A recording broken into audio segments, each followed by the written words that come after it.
is talking about how Ruto Raila power plan.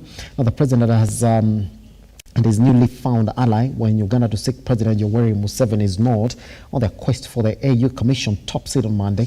Hardly had Kenyans absorbed it, and Ruto said in Homa Bay yesterday that it's all systems go in push for Raila to get to Addis. Story has been covered on page 4 and 5, right here, page 4 and 6, sorry, right here on the Standard. There is details that you're going to read on a separate meeting between Raila Odinga and former Nigerian President Olusegun Obasanjo that badged the promise of Raila's exit strategy. Now, cusps anguish for parents and learners. You're going to read that story. It was a nightmare, or currently it is a nightmare for you to get a course on that online platform for course selection at the university. You're also going to read the story here on Homa Bay Horse Strait meeting. That's the meeting that the president attended yesterday. That's on pages 10 and 11. SRC suffers blow in a judge's car grant case. You're going to read that story on page 16. Now, more delays in Kenya oil dream, again covered on page 21. And Kipchoge eyes glory in Japan. It's on page 39 of the Standard. There's also a story here on Reds Blues switch focus to FA Cup after their intrigues in the just concluded Carabao Cup. And yesterday, if you did see, Erling Haaland scored 5 goals in one match, 4 assists, all of them from Kevin De Bruyne, and the other goal was scored by Mateo Kovacic. 5 goals in one game. That is all the games, all the goals that Højlund from Man United has scored in the entire of the 2024 calendar, if you like to put it into perspective.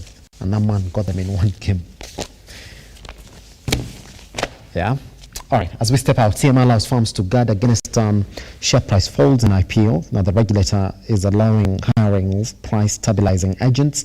Now, new rule seeks to boost investor confidence in the Kenyan market at the time when yesterday the NSE 20 share index closed at 0.29% on the negative, and NSE all share losing the gains from the day before yesterday, closing in at 0.55% of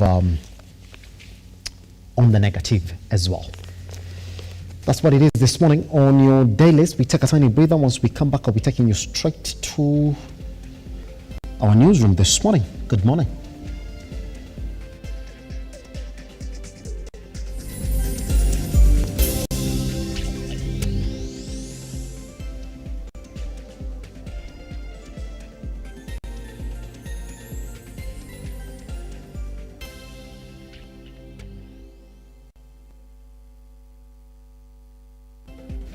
Welcome back. Legislators now want proper probe done on non-compliant state corporations that contravene the Public Finance Management Act. The members of parliament who were debating on the Auditor General's report on the state of corporations argue that ensuring state corporations are there to the PFM Act by unveiling the financial statements will be a step in the right direction in the fight against graft.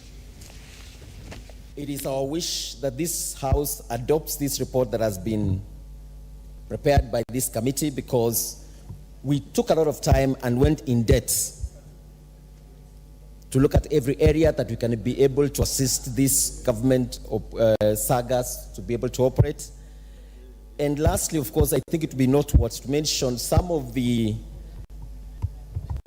agencies that are an act of parliament, but they are non-existent, that such shouldn't be closed, some of which then came up through the executive orders, presidential executive orders, but they are non-existent. And sometimes you would find some of them even are appropriated funds, that such, in our report, as you said, must be closed down so that the public funds don't get wasted. We want to have this investigated in broad daylight, because there's a lot of corruption in some of the clinics as the team went round, and I want to support this report without repeating what the chairman has said, that we should move the speed.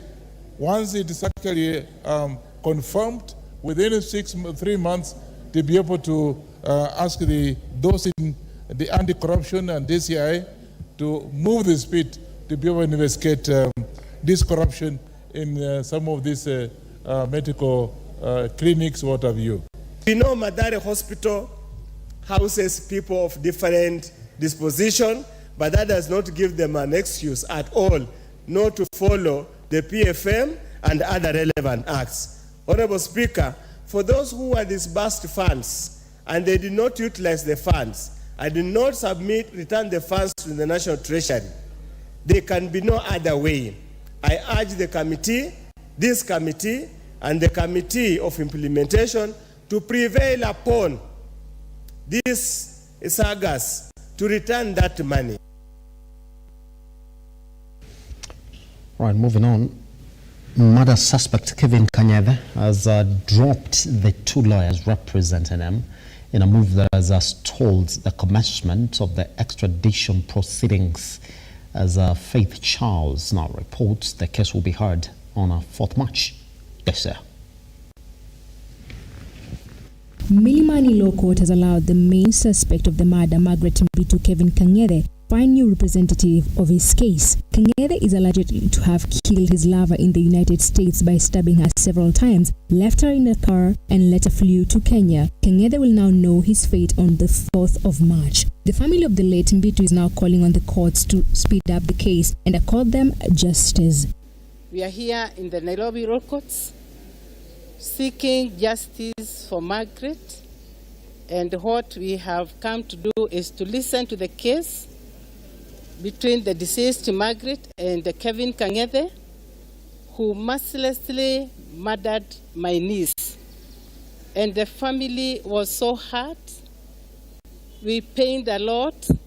We could not get into terms with this act because our daughter, who was a very young daughter, at the age of only 30, did not deserve that. Elsewhere, the Law Society of Kenya Association campaigns are ongoing ahead of the February 29th election. LCK presidential aspirant Peter Wanyama has stated that the national government should respond to the residents in Miritini amid the gas leaking complaints, saying it is detrimental to their health. Why elect Peter Manyonge Wanyama Ongurapus as our 51st Law Society of Kenya president? He has cut a niche for himself, and other than that, his gold the today. I present to the Republic the candidate the lawyers will vote for on the 29th of this month, Peter Wanyama. Of protecting the sovereignty of Kenyans, I also want to assure members of the legal profession and Kenyans that under my leadership as Law Society of Kenya President, we will fully protect your sovereignty. Faith Charles, Lookuptv.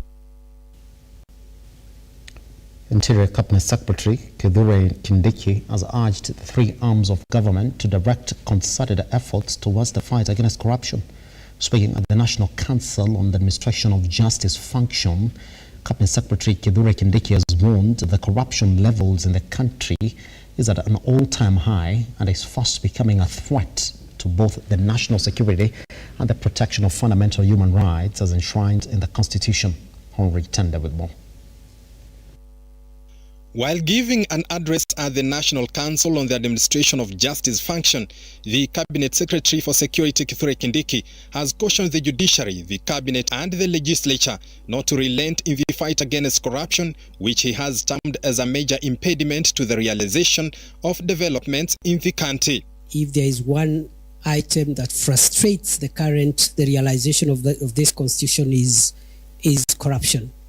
Clearly an unconstitutional conduct, and it strikes at the heart of the ideals of the people of Kenya as expressed in the current constitution. It is anti-people, and it is an existential threat to the sustainability of Kenya as a modern democracy. I dare say, from us in the national security space, we consider corruption as an existential national security threat.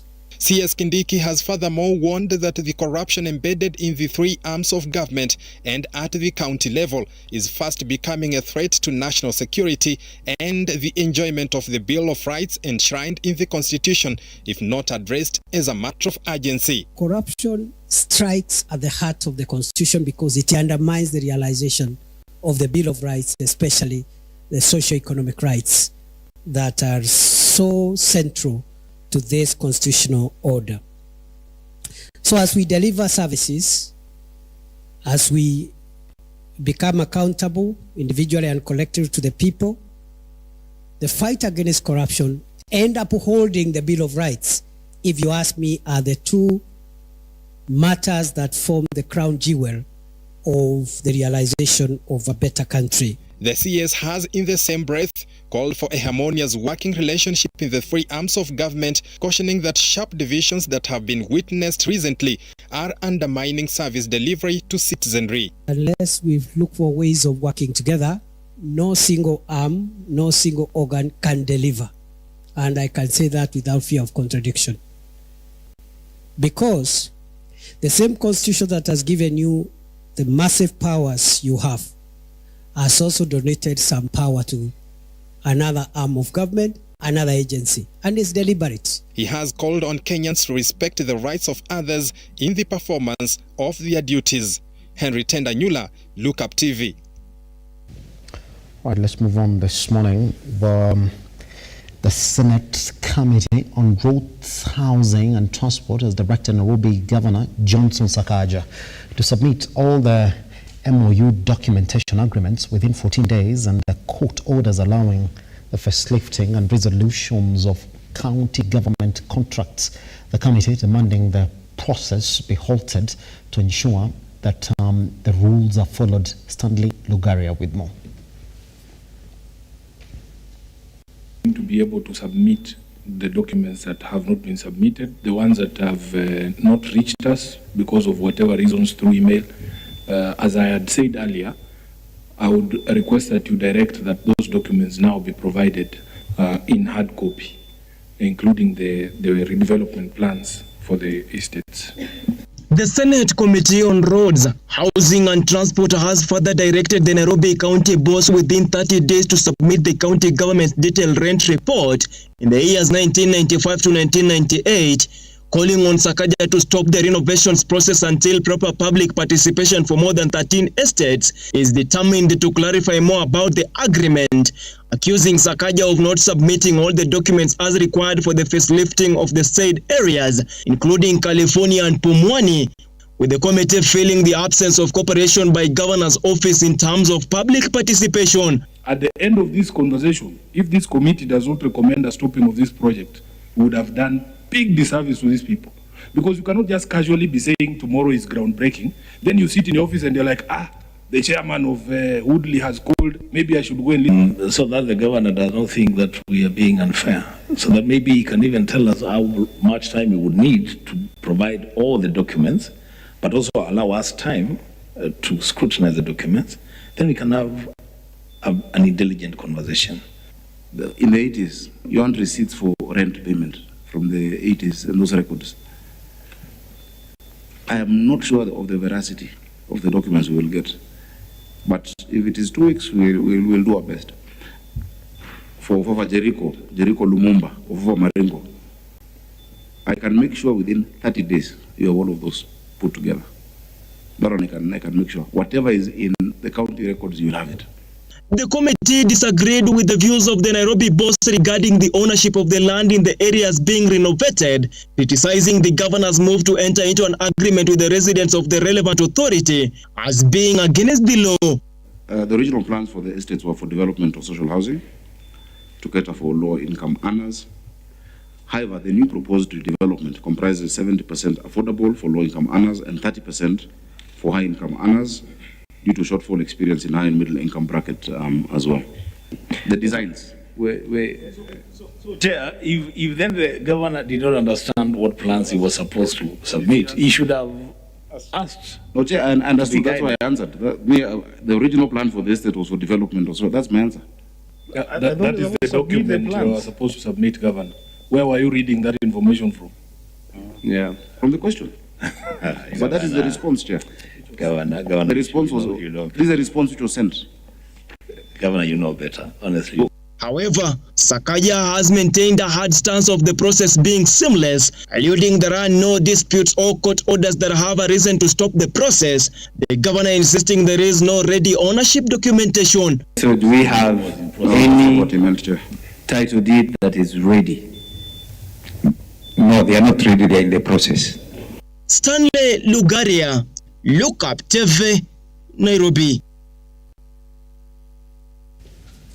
Kenyans will pay new high rates in the Social Health Insurance Fund from July. Health CS Susan Nakumincha has announced, as Megan Getembe now reports, Kenyans eligible for National Health Insurance Fund will be required to wait up to 72 hours authorization to access SHIF services. Percent of the current contributors will go down. I think that is something that we need to take away. Because most people have been saying that we are increasing, but 56% of the contributors. Kenyans will be required to dig deeper into their pockets to meet the terms and regulations under the newly Social Health Insurance Fund. The Health Cabinet Secretary Susan Nakumincha announcing an increment of 1% of the SHIF salaried contributors, adding that SHIF registration will kick off as from the first week of March and is expected to last within 90 days. Should the delegated committee approve of the regulations, should the House pass them, and they go to AG and get gazetted. From the first of week March, we are ready to start registration. And registration process will continue.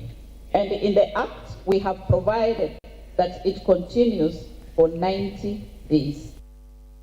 Under the Social Health Authority, a household whose income is not derived from salaried employment shall pay an annual contribution at a rate of 2.5% of the proportion. The amount payable every month by such an unsalaried household shall not in any case be less than 300 Kenyan shillings. The ministry responsible for correction services shall be liable as a contributor for persons in lawful custody, including children in conflict with the law and persons under police custody. A person traveling into the country will be required to have a travel health insurance cover, which will cover the entire stay period. Every person shall be entitled to access emergency treatment, which include pre-hospital care stabilization of the health status of the individuals arranging for referral cases. Kenyans will continue to pay for NHIF up to the end of next month, as the fund currently complies with Data Protection Act.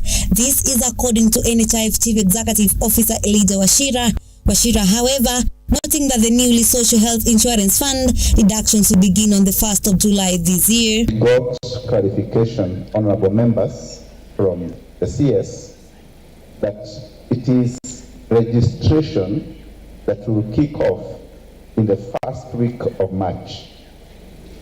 Access to service will be from 1st of July, when people start paying. Wachira also noted that Kenyans eligible for National Health Insurance Fund will be required to wait up to 72 hours authorization to access SHIF services.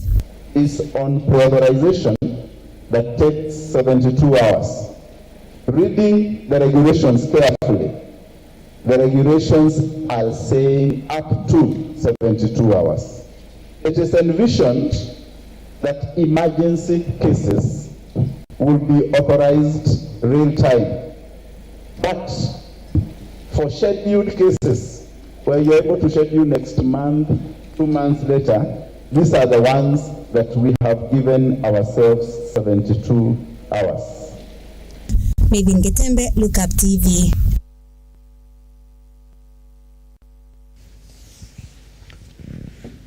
So this morning, we essentially talk about pictures then that are getting a lot of Kenyans talking, not just Kenyans, but even those ones in the political divide.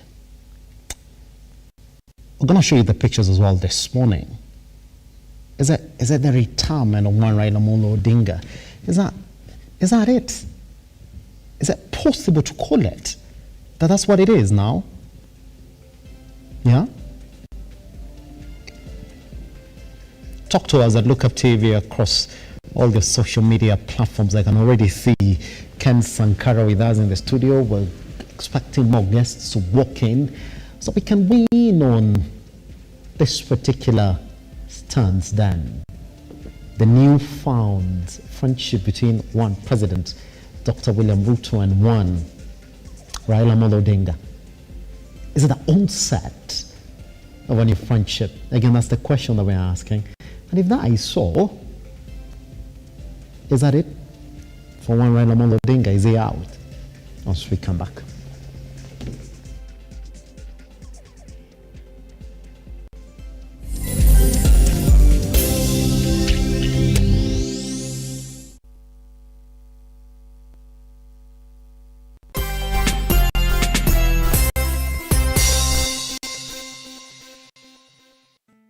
Once again, tuko hapa Angel Center for Abandoned Kids, all because of you. My name is Catherine Wanjiru. I am the admin, Angel Center for Abandoned Children. Our founder is Wamaitha Mwangi. We currently have 64 children, 32 going to school, and among those 32, 2 are special children, and we are left at the home with 32. Now the toddlers and the infants. To the Lotto Foundation, thank you so much for remembering us. Guy, we lack words. We lack words. We don't know what to say. Thank you for remembering us. You made a promise and you have delivered. And may God bless you. To my fellow Kenyans, as usual, cheza Lotto, sio ndoto. Angel Center tumeshinda Lotto. Every time you play Lotto, 25% goes to the Lotto Foundation, which supports our fellow Kenyans through various causes. Thank you for your help. Together, we are changing lives.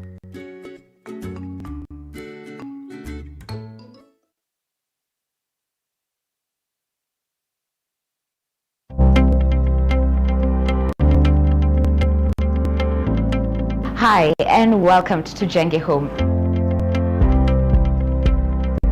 If you are selling something, people don't buy. But when you are offering a solution, people listen.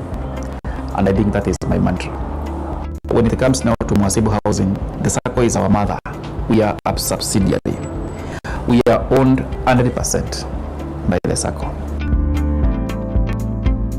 We have delivered successfully 27 projects. We have delivered over 9,000 ownership documents. 9,000? Yes.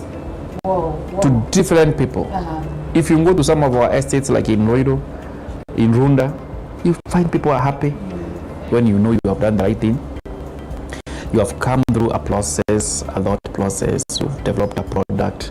It has offered solutions to people, to many families are happy. Then you are happy. Yeah. And that's your purpose. That is my purpose. Yeah.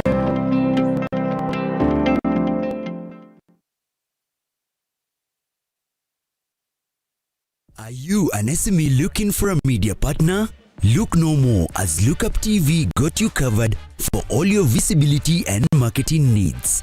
We at Lookuptv understand your business needs and want to work with you on your marketing journey, giving you solutions that will take you to the next level. Call us today on 0707 572 358 or send an email to sales@lookuptv.co.ke and kickstart this amazing journey. Welcome to Lookuptv, your official SME media partner.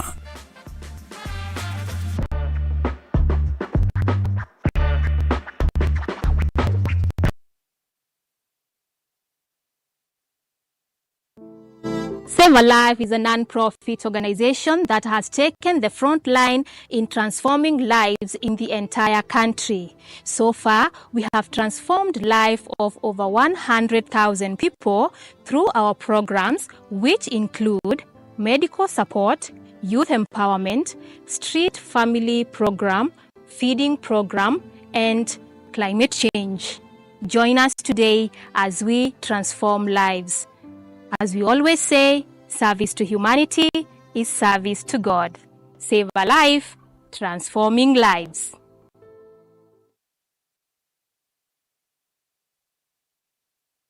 Hapa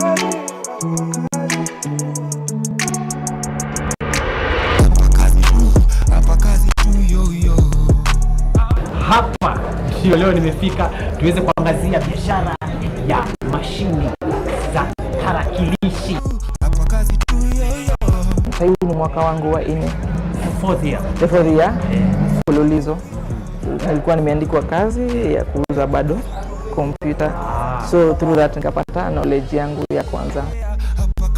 Every business person kwa mind yake inakuanga ku grow, how be bigger ever.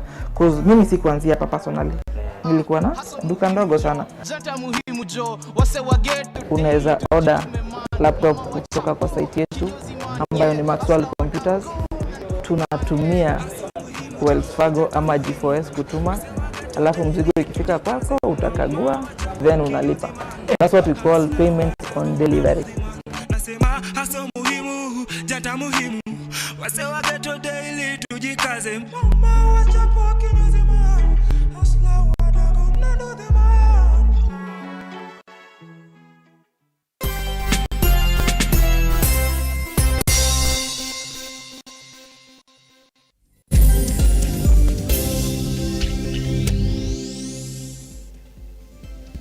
Guess what? We can't stop talking about it.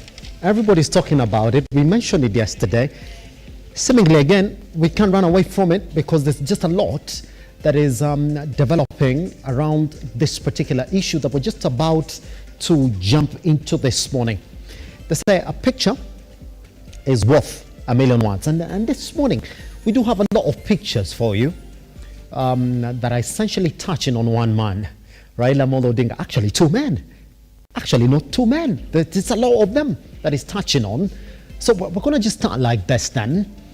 Right now, before I introduce then the gentlemen who are going to be joining us this morning for our conversation, let's see that picture for one President, Dr. William Ruto, and one, Raila Odinga, and the President of Uganda, Yoweri Museveni.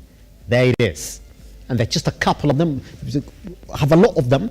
From whatever angle that you look at them, they're essentially indicating men who are at peace.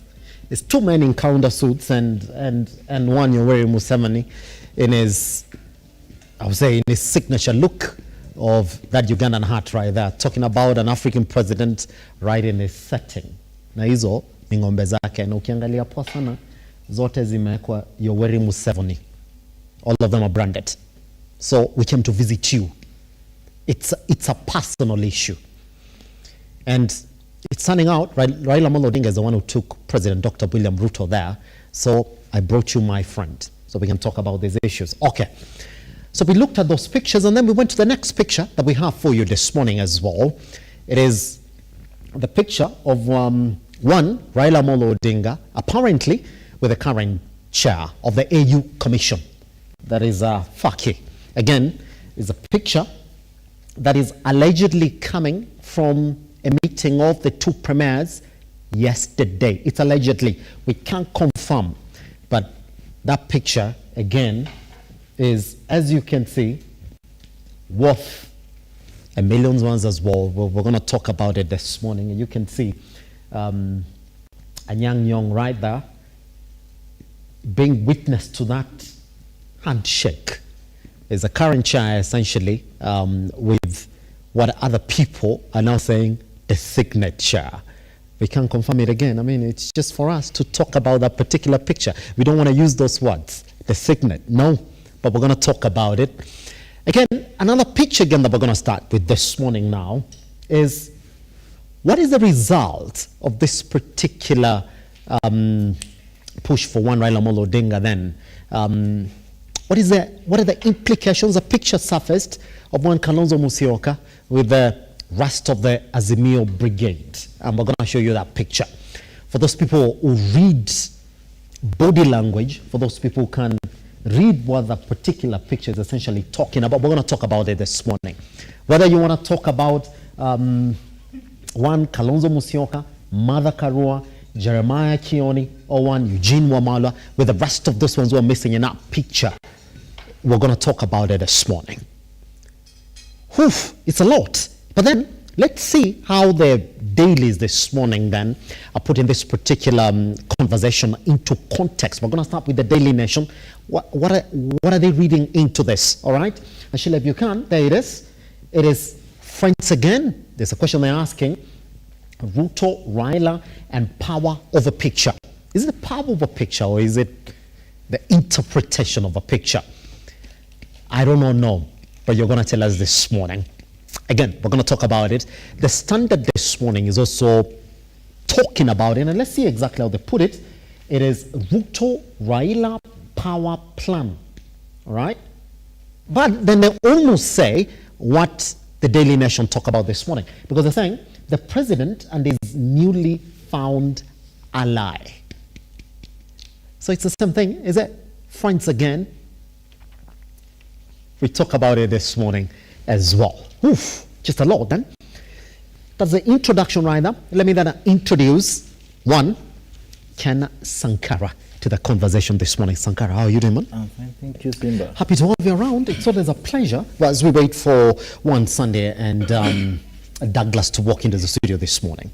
Pleasure being here this morning. Let me first start with the first picture, because we're saying we're going to interpret these pictures this morning.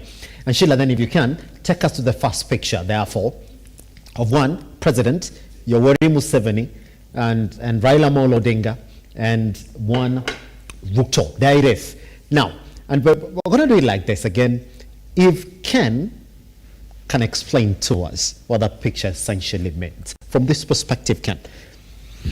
Well, are those gentlemen friends in a picture? Because that's what we're saying. We're asking that question this morning. Remember, even President Yoweri Kaguta Museveni has transitioned from a general to a full-fledged politician. That's it. So in other words, both President William Ruto, the Prime Minister Emeritus, and the President Yoweri Kaguta Museveni are all political giants. They understand the game. And as you all know, in politics, there is always one thing which is constant: vested interest. Yes. There is no permanent enmity, there is no permanent friendship. The two aforementioned terms only make sense as far as interests are concerned. Remember, Uganda sued Kenya previously at the East African Court. Remember, Kenya had issues with Uganda over oil export levies. And now the president is doing everything possible to ensure that the Prime Minister Emeritus clinches the AU seat chair. Charity begins at home. Remember, President Uhuru Kenyatta fronted the CS Amina Mohamed. Yes, sir. There was a backlash because Samia and his team, and our team, stood with Jakaya. Kaguta Museveni supported us. Remember, supposedly that we come together as the East African bloc, then we front one of our own, yes, as the AU chair candidate. Yes. Take it from me. It will be very easy for us to galvanize the African support, yes, as far as East Africa is collectively working in the same direction. Yes. So that particular picture explains three different things. One is the Raila AU mission. Ruto is trying to start it off from home. Uganda, Kenya, Tanzania, they must speak one language as East African community. Mm-hmm. Then we can challenge the other contenders from the other regions in Africa. Number two, Museveni is using that as an opportunity to bargain the issues that have been the bad blood seen between Kenya and Uganda that threatened our long-term diplomatic and political yes, cooperation. Yes. To ensure that Kenya revisits its policies on the fuel levy, and also to allow Uganda extend the pipeline from Kisumu. So it's a lot of things. It's business and politics, and that's what defines politicians. That's it. So, Ken, just before moving to the next picture, I want you to answer this question. That for that to happen, that for Raila Odinga to introduce Ruto to Yoweri Museveni, that we have to speak from the same, like we have to eat from the same plate. Let me just use that African proverb, like we gotta be friends. I mean, there has to be a phone call directly to one Raila Odinga from President Dr. William Ruto. Like, hey, bro, I'm facing this challenge here, but Naibu, take me to Uganda, I speak to this guy. Is that those have to be people speaking from the same side? You know, Raila knew Kaguta before William Ruto joined politics. Does it? And Museveni understands Raila better than William Ruto. I may say William Ruto is a first-year president. He is a fresher. Raila has been there in as much as he has not been, he has not managed to become the president of the Republic of Kenya. Yes. He knows more than it takes a common eye to recognize.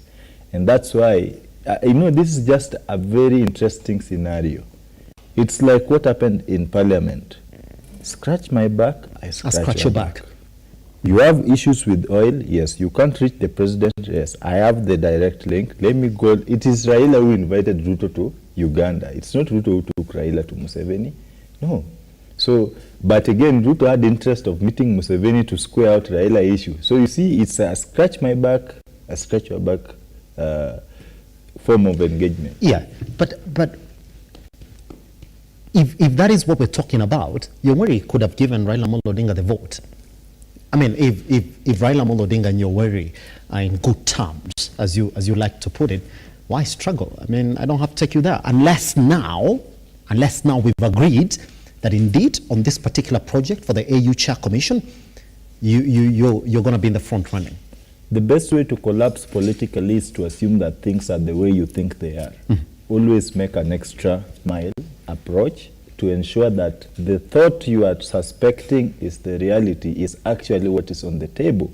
You remember, politics is where you dream of black color only to realize that the room has been decorated white. So you have to acquaint yourself with the right information. Yes. So Raila is just on a, I mean, both these interested parties are not taking chances. They want to ensure that as they move forward, it is a well-calculated move. There is no excuse, no stone left behind. They move in the same direction.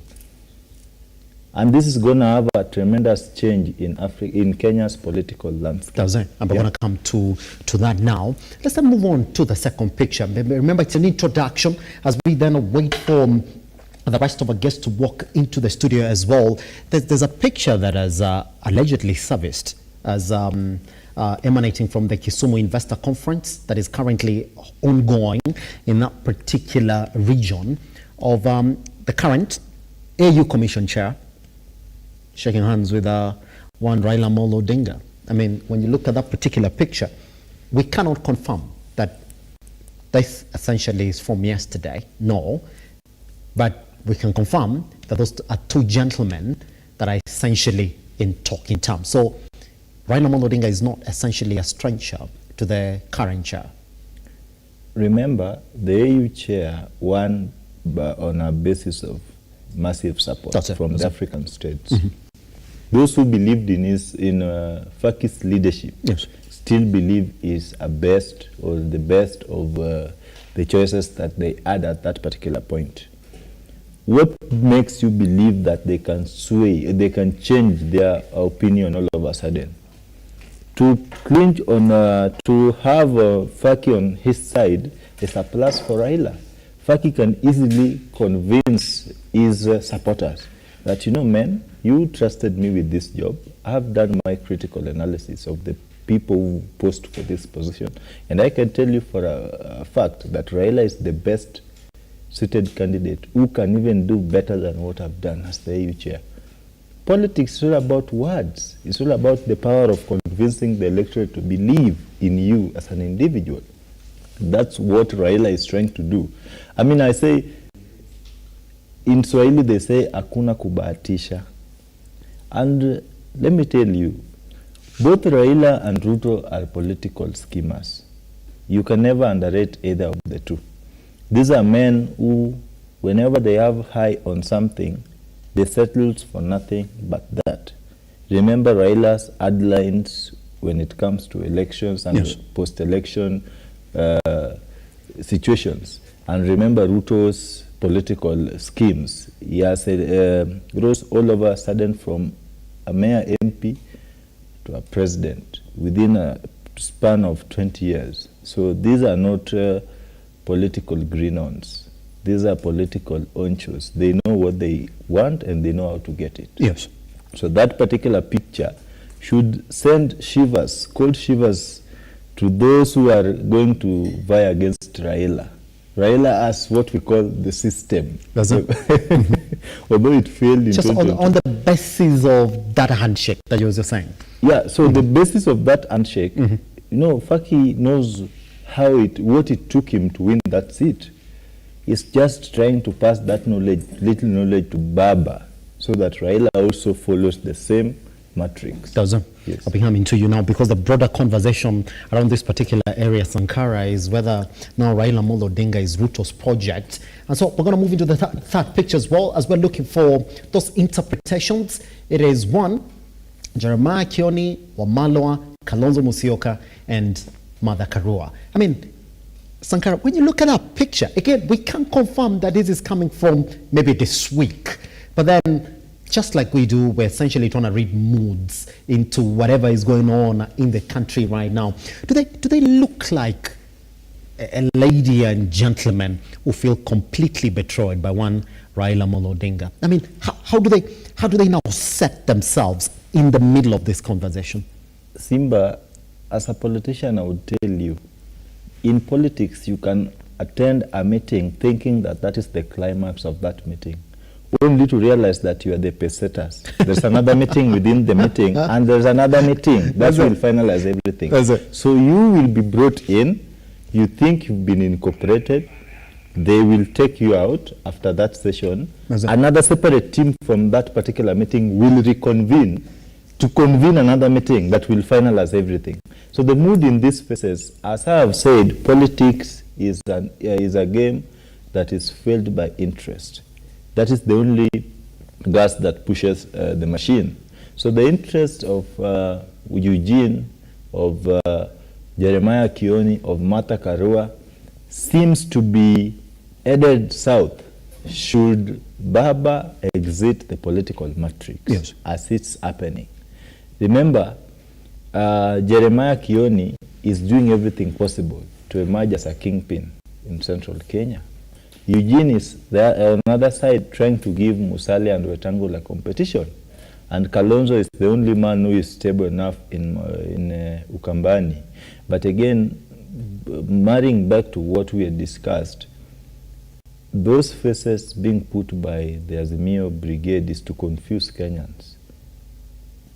No single citizen has ever been in either opposition or in government. It is their leaders who play varying roles in different camps. Yes. So that phase is to show some sort of astonishment by what is manifesting in the political landscape. But in real sense, Kalonzo is well briefed on anything that transpires within the Azimio brigade. Is that what it is? You like to think that Kalonzo has been briefed on how this entire conversation ends? Let me say, in layman's language, Kalonzo is a sorted man. The plan was to have Raila take over as the AU chair. Kalonzo is the senior most leader after Raila in Azimio, to settle on the just adopted NADCO report, creating the position of the opposition leader with the two deputies funded by the government. Who is suited for that? It is Kalonzo. So it is the people of Kenya who are being made busy to believe that things are not in the right direction. Is Martha Karua sorted as well in respect to that? Martha Karua, in any war, there are always the damages or the casualties. I believe in this particular truce, Martha Karua is going to be the casualty in that particular outcome. When you have two deputies, when you look at that particular picture, there's the likes of Omala, there's likes of Jeremiah Kioni, there's another man, the former Kakamega governor, Oparanya as well, who's essentially been talked about in this conversation. I mean, they can float two of them. If you're going to have Kalonzo and then you have two deputies, then Martha Karua has to be in the conversation. You feel so? Sankara? As a young person, that is not even my interest. Yeah. My focus at this particular point in time is the emergence of a crop of new leaders. Young, energetic, progressive, and promising. Not about Martha Karua, not about Jeremiah Kioni. I want them to now front a conversation where a young person is going to be fronted as one of the leading deputy opposition leaders. Remember, it is the youths who demonstrate in large numbers. Mm-hmm. It is the youths who are brutally murdered in demonstrations.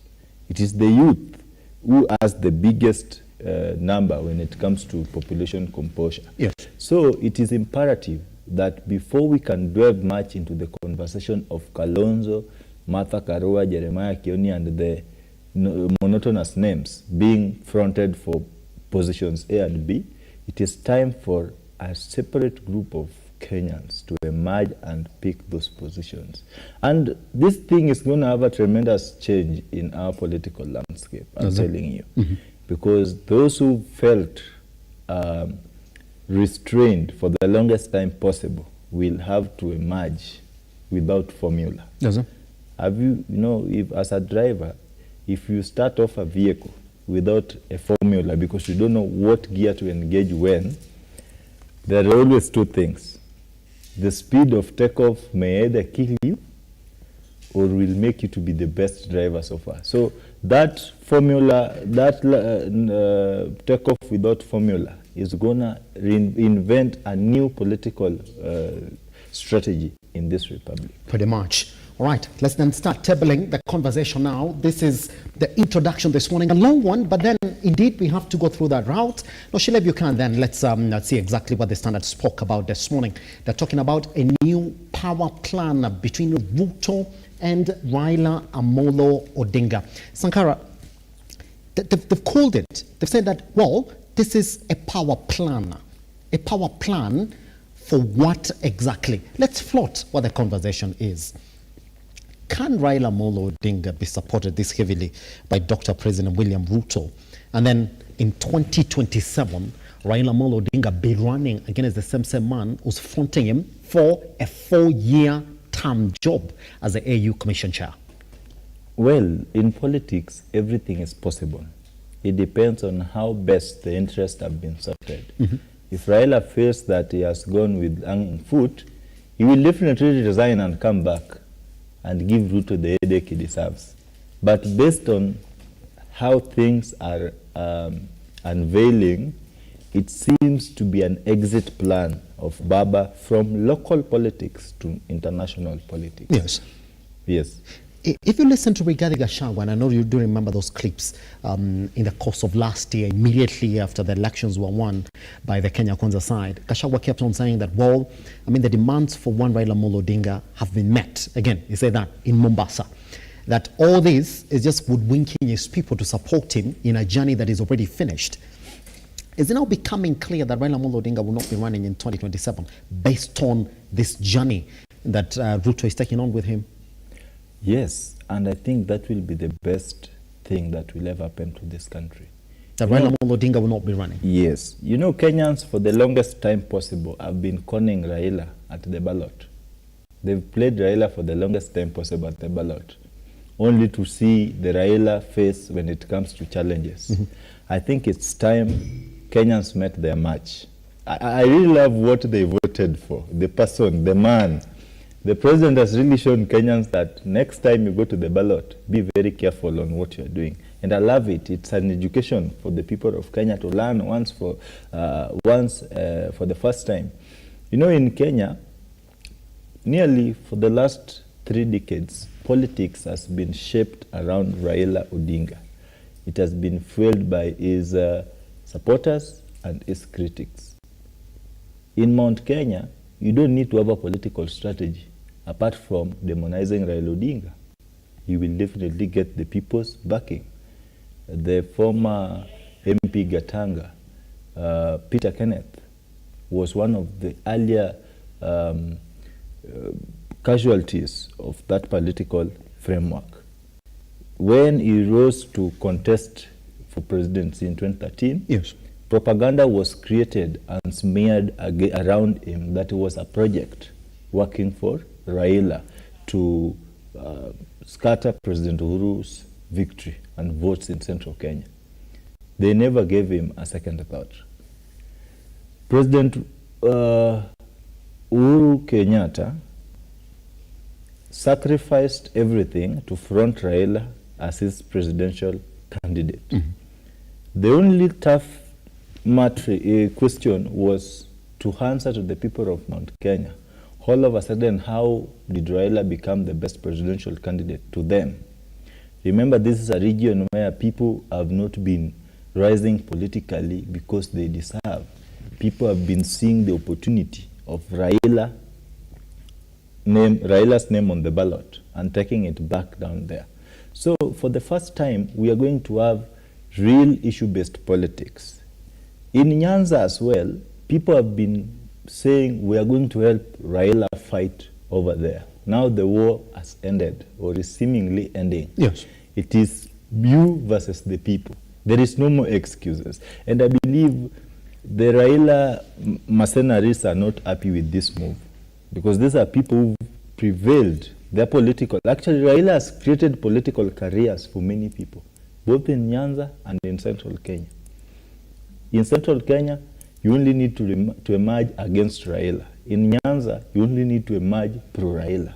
So when you rise with the two functions, you definitely have it. But for the first time, we are going to have a situation whereby you tell the people of Kenya, what do you bring on board? No Raila demonizing aspect, yes. No Raila praise choir aspect. Raila yes. is not there. That's it. It's going to be interesting. I like how you look at it, that, well, with the Raila Odinga's exit, if so be it, in the 2027 political running, that is going to be an interesting run. But is it possible that now somebody would emerge from the Azimio camp to be a strong contender, even more than Raila Odinga, to carry over those politics all the way to 2027? Everything is possible in politics, but not that particular aspect. I've critically analyzed the Azimio ponchos. Yes. They've always left the war to Baba. Most of them are cowards.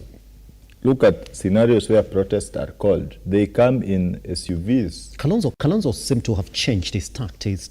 Is to be Raila Odinga in the latest round of Mandamano all the way to the end. You know, Raila has risen politically as an ardent opposition leader.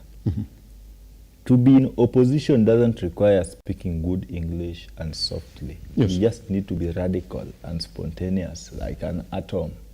And that is something that misses in SKM. Yes. He's a soft man, and that's why they call him watermelon. I don't know where they got the name. Yes. Because he's never predictable. So yes. I think it may not be easy for within the Azimio brigade, the top players you are calling to emerge. But maybe Kalonzo may act. He may act, and the underlining word here is may act. Because this Raila mania thing is really going to create problems for many people and solutions for many people. Yes. And particularly in these two regions, Nyanza and central Kenya, these are areas that have maintained Raila's political dominance. Yes, just as I wind up on the same. I'm very particular and categorical on this. Nyanza and central Kenya will feel the absence of Raila. Because in central Kenya, the Raila mania is driven by the phobia from his critics. In Kenya, in our region, Nyanza, it is driven by the adoring fans who never let Baba down. If he says left, they say, if Baba has spoken, who am I to question? Yes. He is their political god. Yes. But I'm potentially looking at a possibility where a new blood, you know, in politics, you have to be controversial for you to flourish. Yeah, if you play by the rules set within those cocoons, then you are likely to be faced a blow. So the best way that can emerge, this is an opportunity. In politics, power is not given. It's taken. You grab. You look at the situation. You use the Sun Tzu art of war. Analyze the situation, know when to attack, know when to defend, and know when to retreat. This is the time to attack. This is the time for someone from nowhere to emerge with this galvanized support and create the third voice. That's it. But from what direction? Because the way it is now, the way Kenyan politics have been, even party politics, you got to hand over. Yeah, but again, I look at a scenario where George Kinoti, in his sunset days at the DCI, warned us of a potential risk of voting in wash gang to parliament. You can't rise against Baba and Ruto at a time the two are together. The power of opposition is in the hands of Baba. The power of government is in the hands of President William Ruto. Then you are a wash gang who is an MP, and you want to rise against them. You will be the first MP to rot in committee. So I see that can only happen from the outside matrix, from the non-politically affiliated group. That's it. But Ken, is it possible to see an opposition in the gentlemen and the ladies now who are in the Azimio coalition? Is it possible to see an opposition in them? Because there's this feeling that now that Raila Odinga is seeking friendship, or Ruto is seeking friendship from one Raila Odinga in this scratch my back, I scratch your back sort of deal that they're getting into, it's now impossible to see a strong opposition that has been left within the Azimio coalition. And what would you have expected, Ken Sankara, for any other person now in that Azimio coalition to come in and say, because they've not spoken, nobody has come in and said, well, this is exactly what we are facing. Only those with clear intentions and clean hands can come out clearly and create the difference. Not the ABCD characters we know in Azimio. And that begs the question of leadership. What really drives these men and women into the positions they are holding? I still maintain, as the people of Kenya, we've never been in government nor in opposition. It is the leaders we affiliate ourselves to who choose to play varying roles in different camps. So it is upon the leadership of Azimio, if truly they mean, I'm talking from a layman's expectation of what politicians can do when they come together. This is the voice speaking.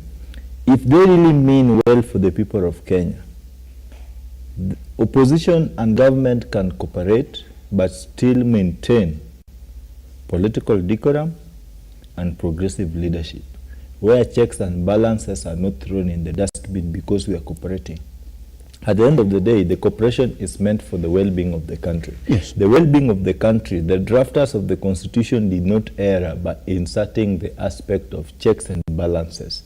The moment the opposition goes in bed with the government, then the checks and balance element ceases to exist. And even if it exists, then in smaller proportions that may not really hold substantive weight.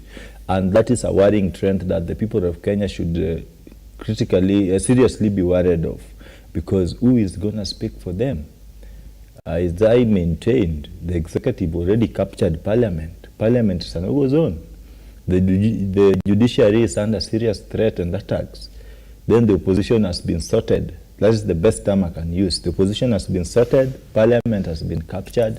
We are staring at an imperial presidency. And I'm not saying at an imperial president, but at an imperial presidency, where no one is going to say anything anywhere. So it's a worrying trend from the youth perspective and the civil society perspective that we may get into a political situation that will be complex to solve with a simple formula.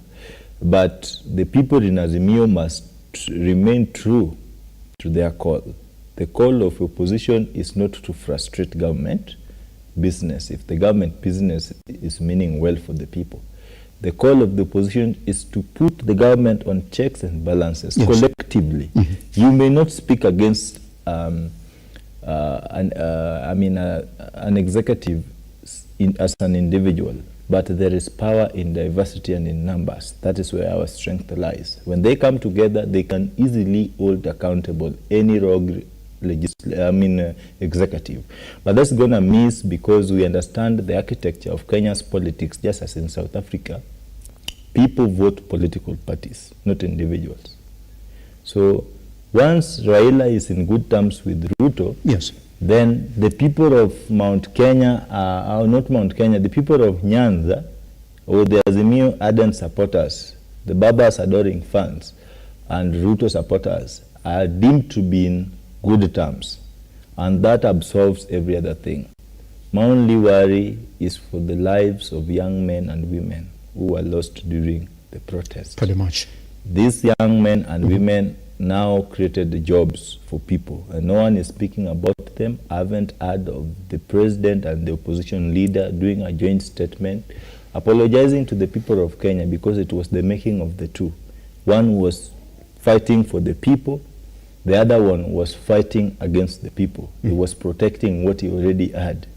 So it is upon these two gentlemen to reassure the youth constituency that we are not elements of trade in political dealings, but also active participants whose voice must have to be respected and considered whenever such dialogues and conversations are made, and not just mere maandamano or demonstration participants. No, we are more than that as the youth constituency. Pretty much. So let's table it like this then. And Sankara, but you really have to indulge us this morning so we know whether this is indeed a script that is right in front of our eyes. And I ask this question. There are two ways to look at it. Number one, there's the pure the way that the rest of the guys in the Kenya Kwanza administration want us to look at this issue, that this is the president who, out of his own volition, has decided to support a Kenyan who's going for a top seat as the AU Commission chair. Good, as the one way to look at it. But number two is the situation that we have in front of our eyes here. I scratch my back, I scratch your back too. But I want to introduce you to a situation. In the National House, there's the NATCO report. Yes. The NATCO report that is also essentially giving positions to the opposition, who have also been asking, where do we participate in the way this government normally turns out? All the rulings that you're making them by yourself. There's no way for us to audit them. Where is our voice? It can't be in the street. Good. Number one. So in this way, in the NATCO report as well, there is what majority of the members of parliament from both sides are getting, is the control of the CDF kitty.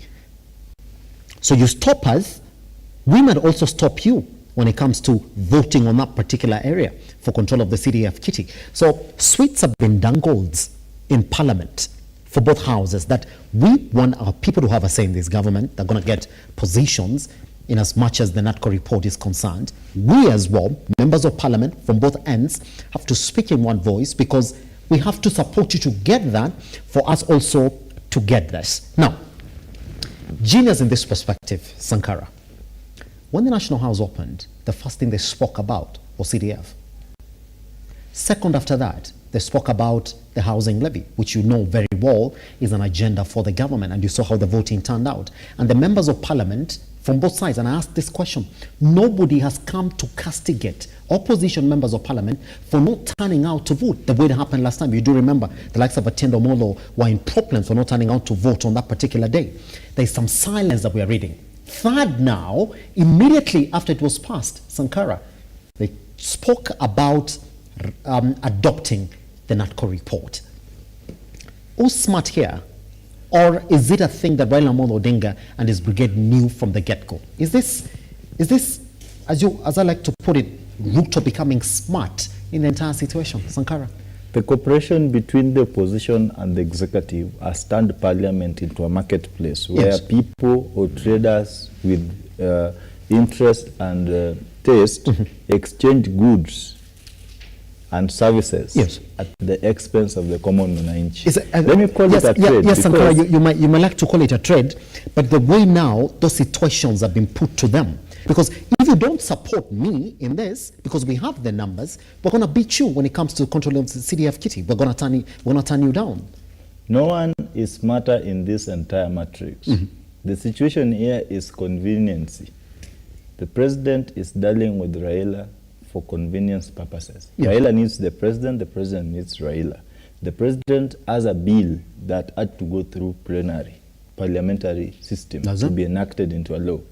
The president needs numbers. Just as I said and I still maintain, supporting a bill or rejecting a bill requires presence or absence. If you are present in parliament and you vote no, you've rejected the bill. If you are outside parliament, you give the people present who are the majority and the proposers of that bill to have an upper hand in its decision. Yes. So the opposition and the government affiliated MPs unanimously endorsed the bill by either some of them being present and others being absent. The president had an housing bill. The sequence of parliament business on resumption raised an alarm in the eyes of the critical thinkers. The sequence of those businesses, first the CDF, the housing levy, the NAMCO report. In all this entire fracas, the common man interest has not been discussed anywhere. It is the interest of people who want to do everything apart from what they are constitutionally mandated to do. You know, an MP, I would say, in our constitution has got 3 constitutional roles. Number 1 is oversight, representation, and legislation. I don't know where they want to get the power to manage over 10 billion CDF fund. That aside, so these guys are discussing what they are going to have. It's a cake cutting ceremony. Everyone is running with the portion they can easily acquire. The president has brought them a bill, and the president is also telling them, yes, if you don't vote for this bill, you want CDF to be enacted into law. You know, the president is the final say, because when it comes to the law, bill making into a law process, he is the final assent. I'll reject it. So you do what? You pass that bill. I will also enact this at my level when it comes to me after you've endorsed it. Yes. Raila on the other side wants to sort the azimio brigade. He's also telling his guys, you got to support that, because at the end of the day, we need these positions. And that's why I say the cooperation, the reason. But who's smart in this entire organization, Sankara? Because somebody somewhere drafted this the way it is. You know, politics is not an event. Yes. It is a process. And every step is well documented. Are you afraid to say that Ruto is essentially smart? No, I'm not trying to say. I'm looking at the potential outcome and the issues that we are weighing into and how they are unveiling. That's why I'm saying. What if somebody also opens you up to the revelation that all the way from the get-go, that Rigathi Gachagua and Dr. President William Ruto have been speaking about getting Raila Odinga to retire from local politics. So if the end script is Raila Odinga leaving local politics, aren't they the ones who are smart about it? It's a political scheme aided by convenience. Yes. I would not say that one is smarter in this. It's a political scheme aided by convenience. Both of these guys need the other. But at the bottom line, I would say, currently, Parliament is a marketplace where players are exchanging goodies at the expense of the common man. The president has got some agenda. He wants the backing of Parliament. He would definitely tell them, do this, we get that. The opposition has got vested interest. They want to get it. How do they get it? They need the president's backing. So it's a barter trade kind of politics. But at the end of the day, a politician will always be a politician regardless. Pretty much. At this point then, in the conversation, let me welcome Douglas and Sunday to our show this morning. How are you doing, gentlemen? You missed the introduction, so I'll start with you, Douglas, quickly as we can. There's some pictures that we're interpreting this morning. We started the interpretation with the Sankara this morning. Sheila, if you can't, let's go back to the pictures as well, so that we get a proper introduction from this gentleman here, so that can help us understand what we are seeing, because we're only looking at pictures. We haven't had those two speak on it. Number one, let's go back to the picture of Raila Odinga, Dr. William Ruto, the president of the Republic of Kenya, and Yoweri Kaguta Museveni, the president of Uganda. Douglas, with you now, the dailies have said, well, are these friends? When you look at that particular picture, now it's turned out that it's Raila Odinga who took William Ruto to Kaguta Museveni. Are those friends in that picture? Are they friends? Are they reading from the same script? Mr. Simba, thank you so much for having me on this studio. I'm sorry for being late. My name's Douglas Shuka. What I can say is this union is a stroke of genius. From who? From His Excellency the President. And this is what this nation has been yearning to get, so that it can heal. And I can tell you, these tours this union, this political bromance, is what is going to define this nation going forward. It's not about the next election. It's about the next generation. This union is going to change the dynamics of this nation for the coming more than 30 years. And for once, for those people who have always believed in His Excellency the President, Honorable His Excellency the President, Dr. William Samoei Ruto, now they can see what kind of a person he is. He's not about his personal interest. He keeps Kenya first.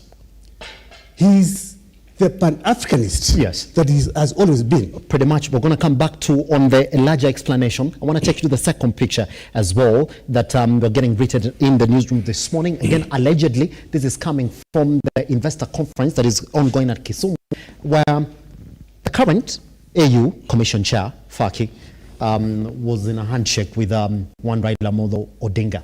Again, are we reading so much into that? If they're in speaking terms, is that telling that indeed, when it comes to being told what you need to win that position, that Raila Odinga is being given the powers or the wisdom on what he can do to get it? Definitely, definitely. And I can give it always to His Excellency the President. Always give to him. This, as I said in my opening statement, this is a stroke of genius. And you will see, one is going to bring together the East African community. You know, this move has put together the East African community as a unit. That's number one. Number two, it is going to heal the country from political coalitions to bring it into one. This country has always yearned for this masterstroke. Does it? So I'm going to take you to the third picture then of what the implications of this particular bromance, and we'll put it in quotes because we've not seen it. We're just reading into what we are saying. That picture right there of the azimio coalition, the rest of the brigade, in respect to a NATCO report that is just about to get adopted by the National House as well and the Senate. I mean, when you read into that picture, is it a betrayal from Raila Odinga that it could be taking that step with Dr. President William Ruto at a time when they have been pushing the government heavily to even reduce taxes in the country? You know, some people in the azimio coalition are not comfortable with this position of the Right Honorable Raila Odinga going for the African Union Commission chairperson, because they cannot survive politically without him. They cannot imagine them being in politics without His Excellency, the Right Honorable Raila Odinga. So this move is going to shatter political future of so many people. Because you see, what they do, they always hang on the coat of the Right Honorable Prime Minister. Yes. So when they say Baba, it is done. Now they are trying to imagine how are they going to survive without him. Now they have now come to the hard reality that the President William Ruto and Baba are not only Kenyans but Pan-Africanists. Now they are now on their own. But this move is going to heal the nation. That is very important. Some people might look at it from the point that now it's about the president trying to do politics for the next election. Me, I'm seeing this as a union that is going to heal this nation, that is going to define the next generation. That's it. We're going to come back to that as well. There's a proper introduction. Sunday, how are you doing, sir? Same to you as well. Raila Odinga, it's now emerging, and we're saying we're still confirming those reports because now reports are indicating that indeed this particular visit of one President Dr. William Ruto to Uganda, which it's a thing that started a couple of months ago. It's now coming to fruition just as we're speaking about it right now. I mean, you to take somebody to your friend, must you two be friends? Are you saying, well, now there's a handshake in the background between one President William Ruto and Raila Odinga? Is that what we're seeing from that picture? First of all, it's erroneous to say that Raila took Ruto to Museveni. It's emerging, apparently. Yeah, that's what I said, allegedly. All, yes. Those of us who have been reading regional politics, yes, we know that Museveni is a friend of Ruto. Museveni is not a friend of Raila. They've never been regionally, we know that. Secondly, even reading from his tweets, Raila, he acknowledges that he was invited by Museveni. Diplomatically, it's even wrong for Museveni for Museveni to ask Raila to invite Ruto. How? Ruto is the president of the republic. He's a leading regional leader.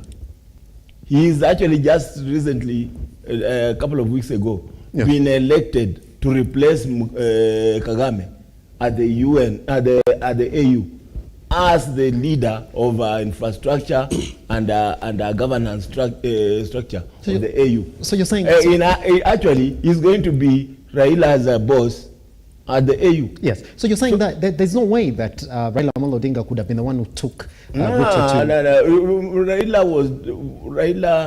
Raila was being helped and is being helped. And we, as a party and a government, we are happy to help Raila. Raila offered himself. That's it. By the way, nobody asked Raila to buy. He offered himself. And the thinking that he is being removed from political scene is also erroneous. If he comes back 4 times, 5 times smarter, he will be beaten.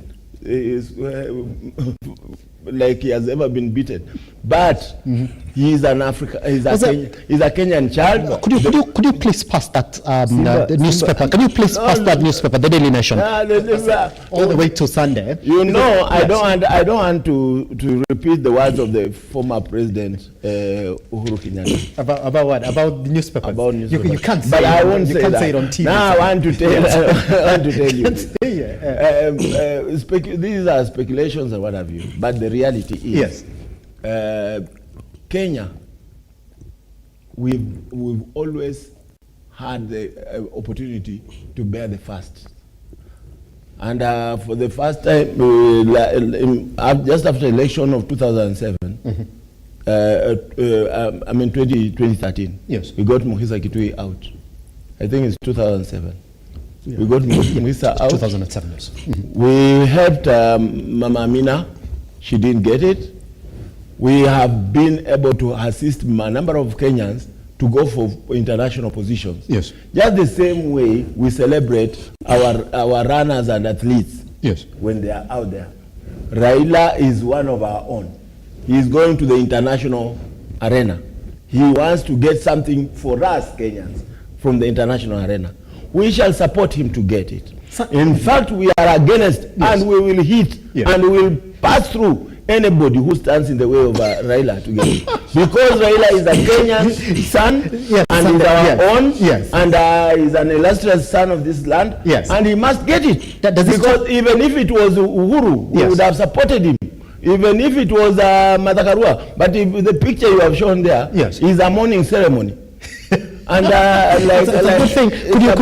Could you kindly, Sheila, then, because we're doing an introduction to this particular conversation, could you show us the second picture then of Faki with Raila Odinga? Allegedly, this is happening during this period that we're talking about this issue. Is that enough for you to say, well, that indeed, if it's about being on talking terms with the current chair, then it's telling him how to clinch this seat because he's gone through that process? You see, what you must know, yes, is that the African vote, the AU campaign, yes, just like the UN, is strategic. Like in Africa, it is divided into blocks. Yes. So we must first of all get the Eastern Bloc, which is about 8 countries: South Sudan, Somalia, DRC, Burundi, Rwanda, Kenya, Tanzania. We must get it together. Then we go into the SADC, which at the moment, up to now, they haven't offered a candidate. Yes. So, then we go into the ECOWAS. ECOWAS is usually our problem. Faki comes from the ECOWAS. And ECOWAS always want to present a Francophone candidate. Faki has just finished that term. And that would be the best, because already Zimbabwe, Mozambique and Zambia are already with us, and Malawi. Meaning South Africa, because it's busy with the elections, Zuma would have been our threat. He's not. He's in the elections. In the south, we are almost done.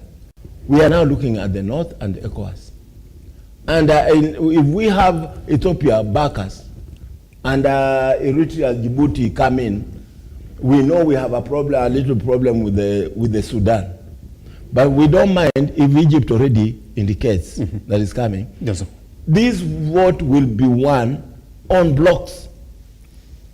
And that is the strategy.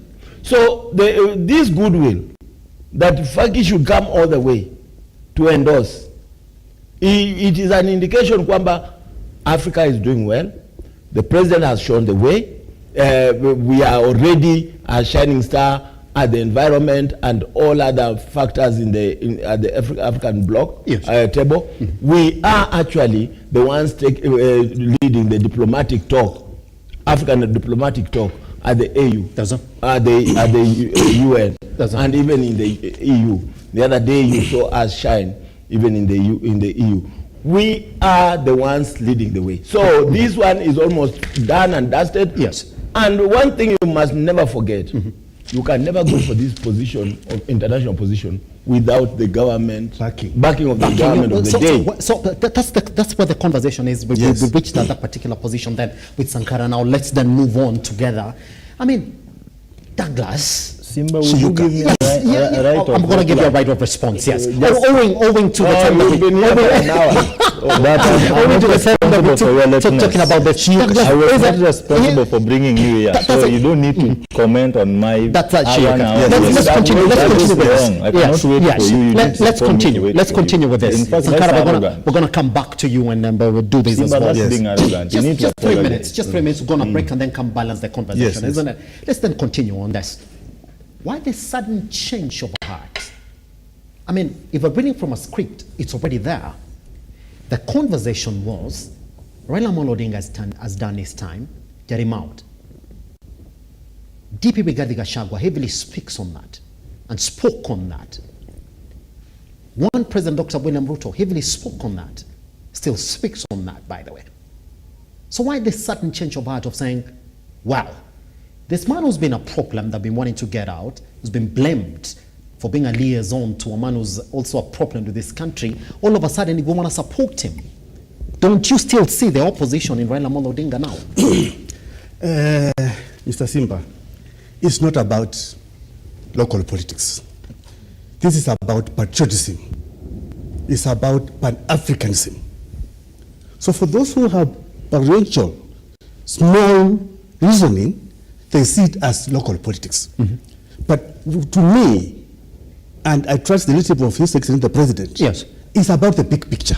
Which is what? Which is what? Which is about one, supporting a Kenyan, that's patriotism. That's the Kenya Kwanza side view, isn't it? The Kenya Kwanza side. Yes. Of course, you see. And Raila, at heart, is a Pan-Africanist. He's a son, he's our son, he's a patriot.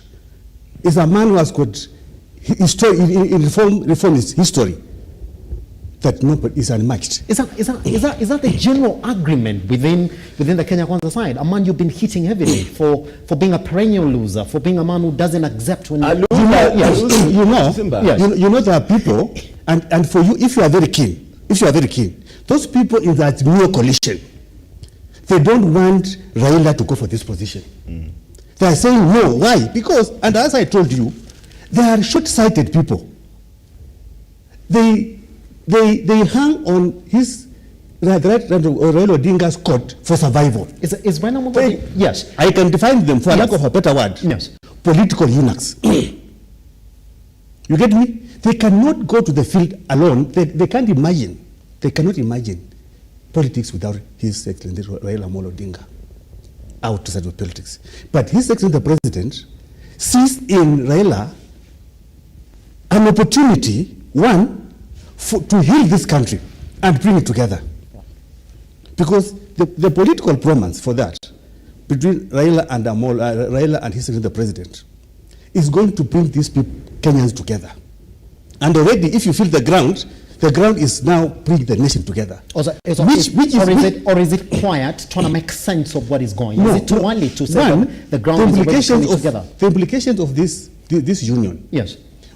The international community is going to have confidence in this country for investment.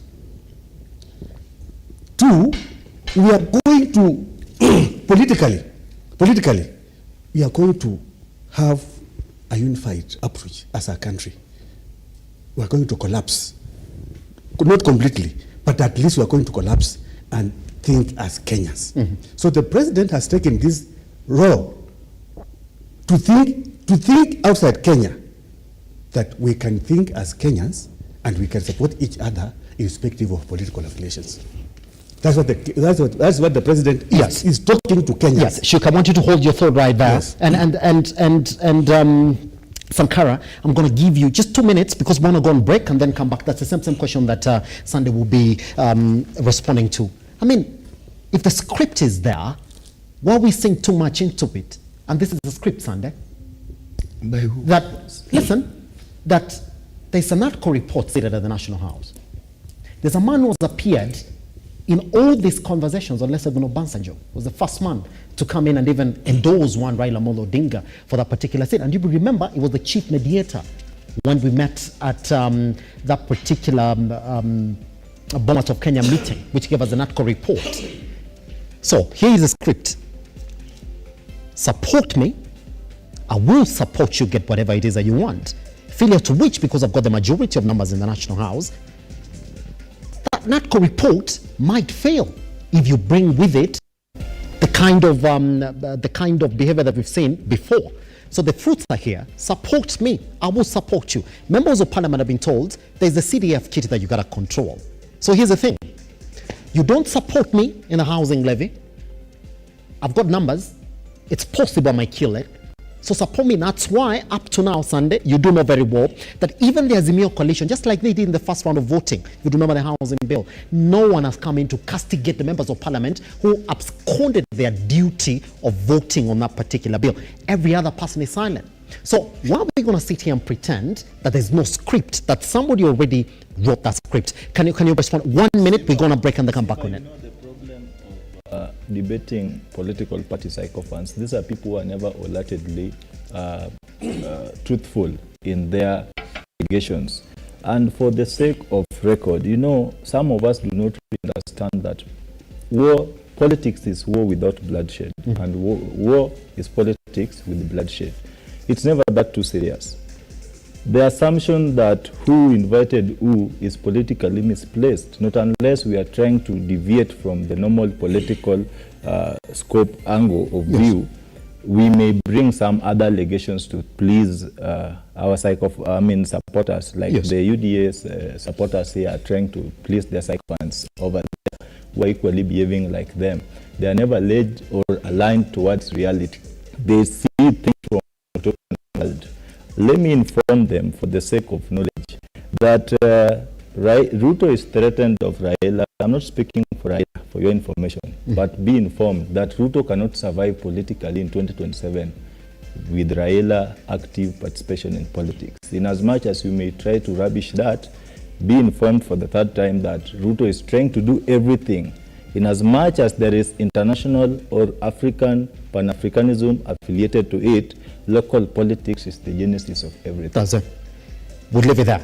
Gentlemen, that's the script that we're going to talk about. And Sunday, you have to explain to us what a sudden change in heart. Well, Sunday, hold on. Sunday, hold on. You got to explain to us, what does Kenya Kwanza have to do with presser to say that we support Raila Odinga in this? Shiuka, you got to explain to us. Go beyond it. And explain to us why Kenya Kwanza, as a party from Malala, can do a press and say, we support Raila Odinga. We're very happy that he's actually going for this particular position. Once we come back right here, Sunday is here, Shiuka is here, Sankara is here. Let's make sense of that script.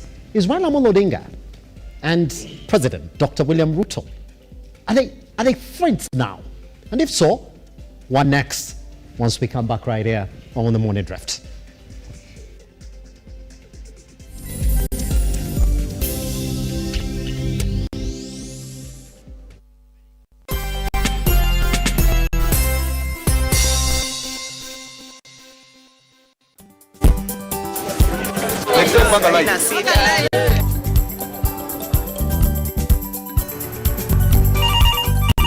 Tere, mambo ni mawili, kufikisha, kumwaga na kurudi. Kulala ni mwaka mpya.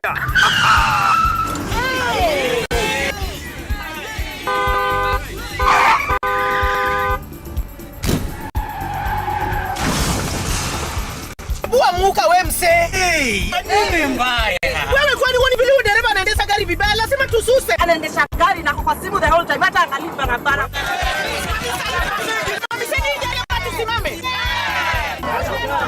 Wewe dereva wewe. Mwaka iliyopita peke yake watu zaidi ya 3,000 walipoteza maisha yao barabarani kwa sababu ya tabia kama hizo. Hautatuangamiza tukiona. Naomba msamaha, tamtaka vizuri. Si wameomba msamaha. Sasa twende tusafiri kwa mwendo wa aste. Dere Smart hufikisha abiria salama. Ujumbe huu umeletwa kwako na NTSA kwa ushirikiano na European Union.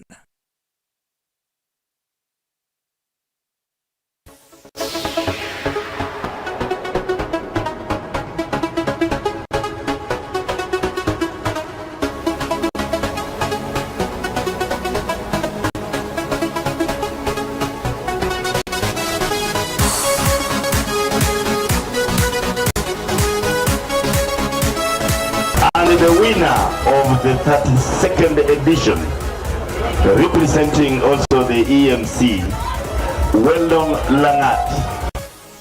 Every time you play Lotto, 25% goes to the Lotto Foundation, which supports our fellow Kenyans through various causes. Thank you for your help. Together, we are changing lives.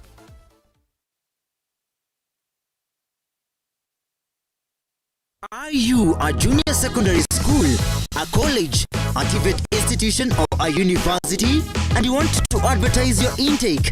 Book now and advertise with us today on both Lookuptv and all our digital platforms. Call us today.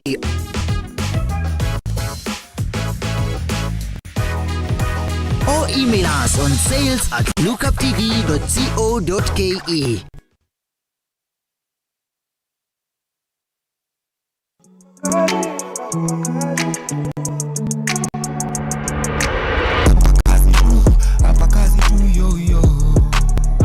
Hapa ndio leo nimefika tuweze kuangazia biashara ya mashini za tarakilishi.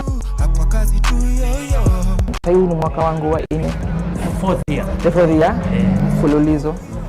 Nilikuwa nimeandikwa kazi ya kuuza bado computer. So through that nikapata knowledge yangu ya kwanza.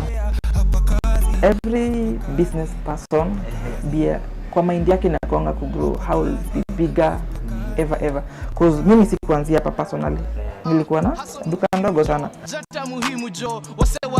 Unaweza order laptop kutoka kwa site yetu ambayo ni Maxwell Computers. Tunatumia Wells Fargo ama G4S kutuma. Alafu mzigo ikifika pako utakagua then unalipa. That's what we call payment on delivery. Hasa muhimu, jata muhimu. Wase wa ghetto daily tujikaze. Mama wachapo kinyozi man. Asla wadago nano the man.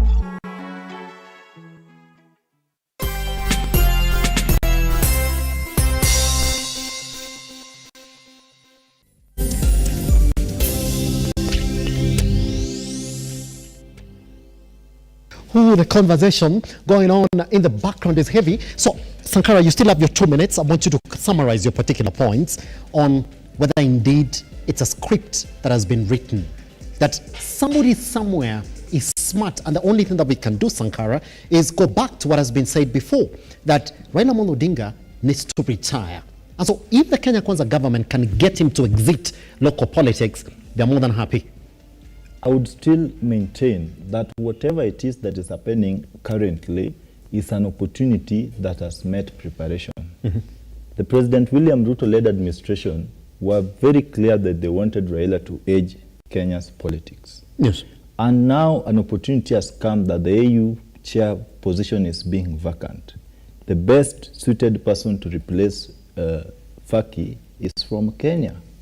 And remember, there are local challenges that are lying here that needs to be sorted.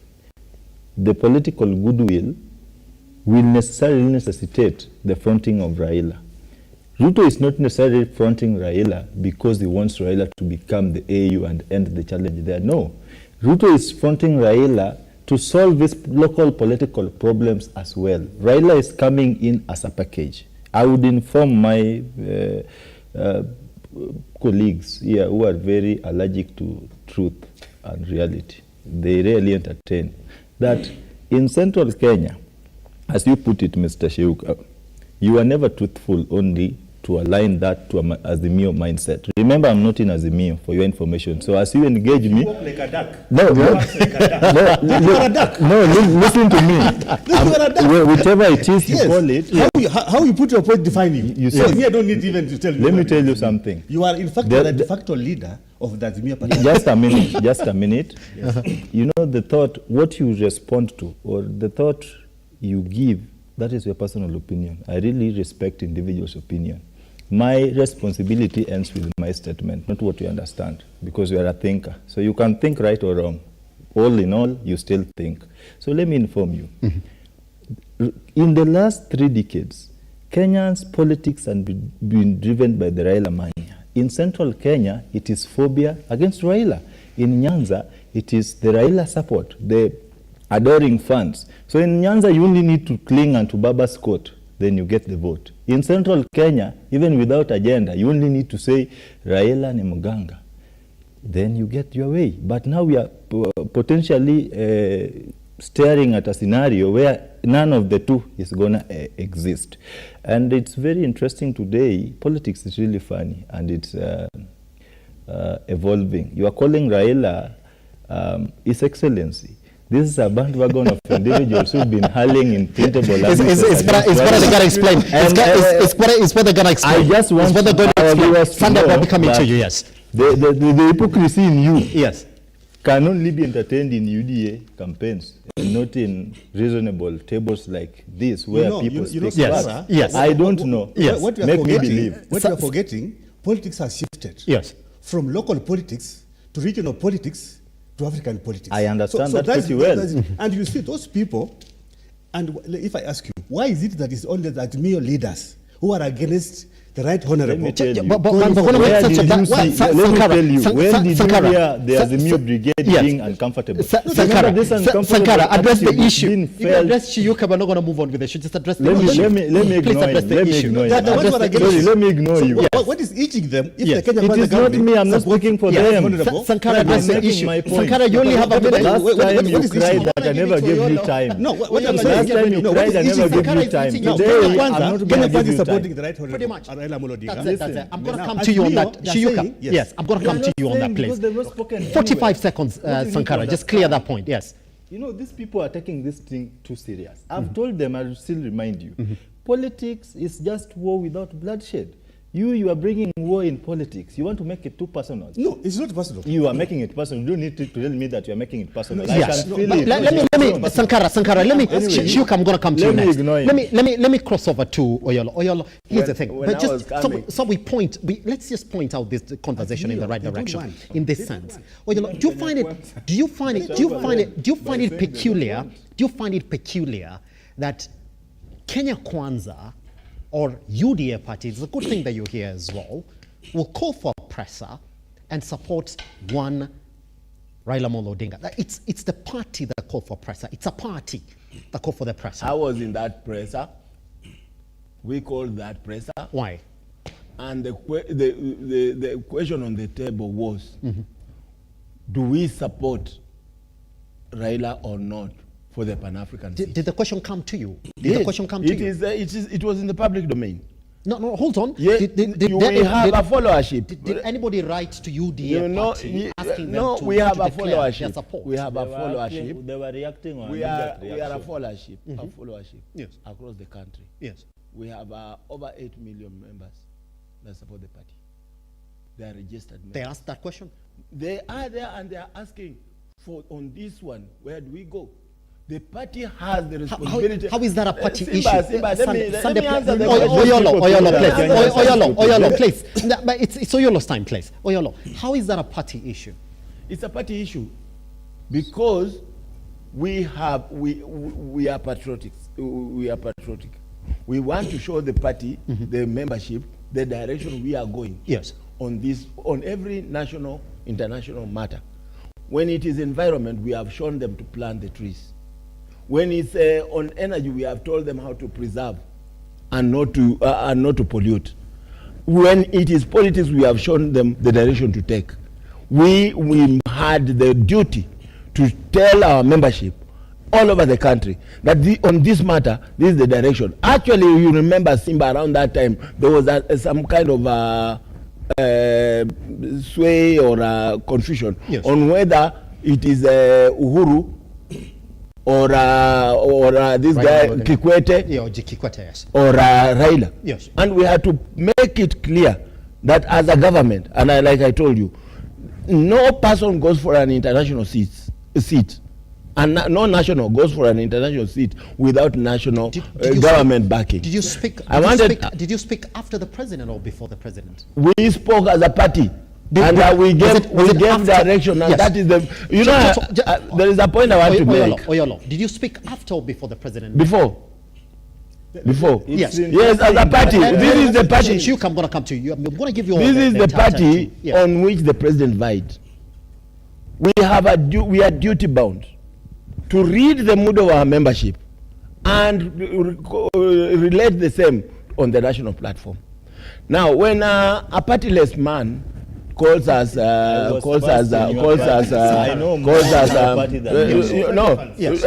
allow me, protect me from if you are not in a party, when you are partyless, then you are rudderless, because politics and party form government. You know that. You have to have a side. You have to have a position. If you don't have a position, you are positionless.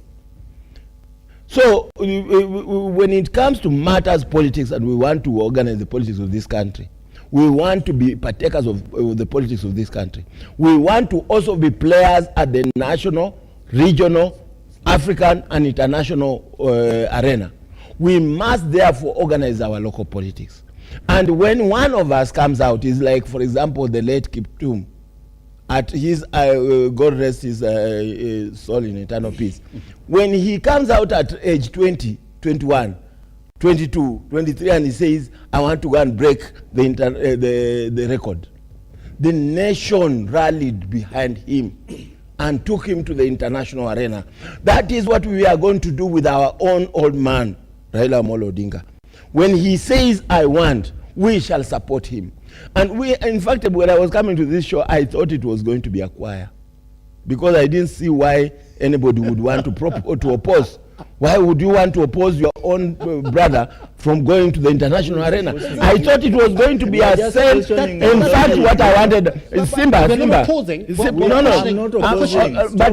why the debate? Questioning the logic behind your. The logic. Why should you question the logic? The logic is clear. Because is this a Kenyan? You've been saying. That's why you are not cognizant. No, Sankara, I'm going to come to your place. It's not even.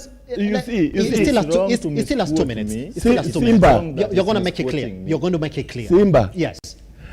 Was it going to be normal if we opposed Raila as a candidate? Many people will say yes. No. But it was going to be abnormal. From this, how is it? Why? We have opposed him at the national level because he has no agenda to offer. That's it. So which agenda? But because he was infrastructure, he was infrastructure chair at African level, and we saw him shuttle all over and help the Senegalese and help the other regions to realize infrastructure in Africa. He is better. He's just like Kofi Annan. He could not be president of Ghana, but he was the president of the world. So we are sending what is good to the world to the world. We are sending the best for Africa to Africa. We are sending Raila Amolo Odinga. We are sending Raila Amolo Odinga, whose local politics is finished by time.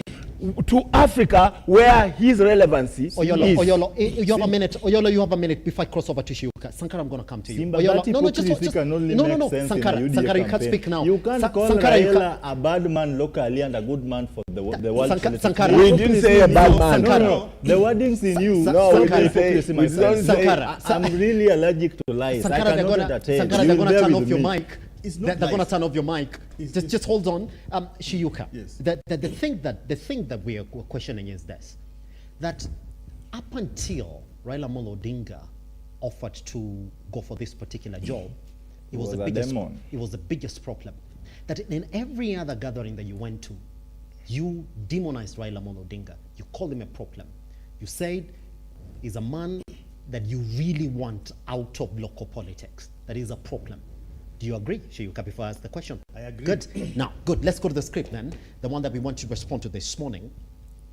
There's a man who's been in this entire conversation, Olusegun Obasanjo.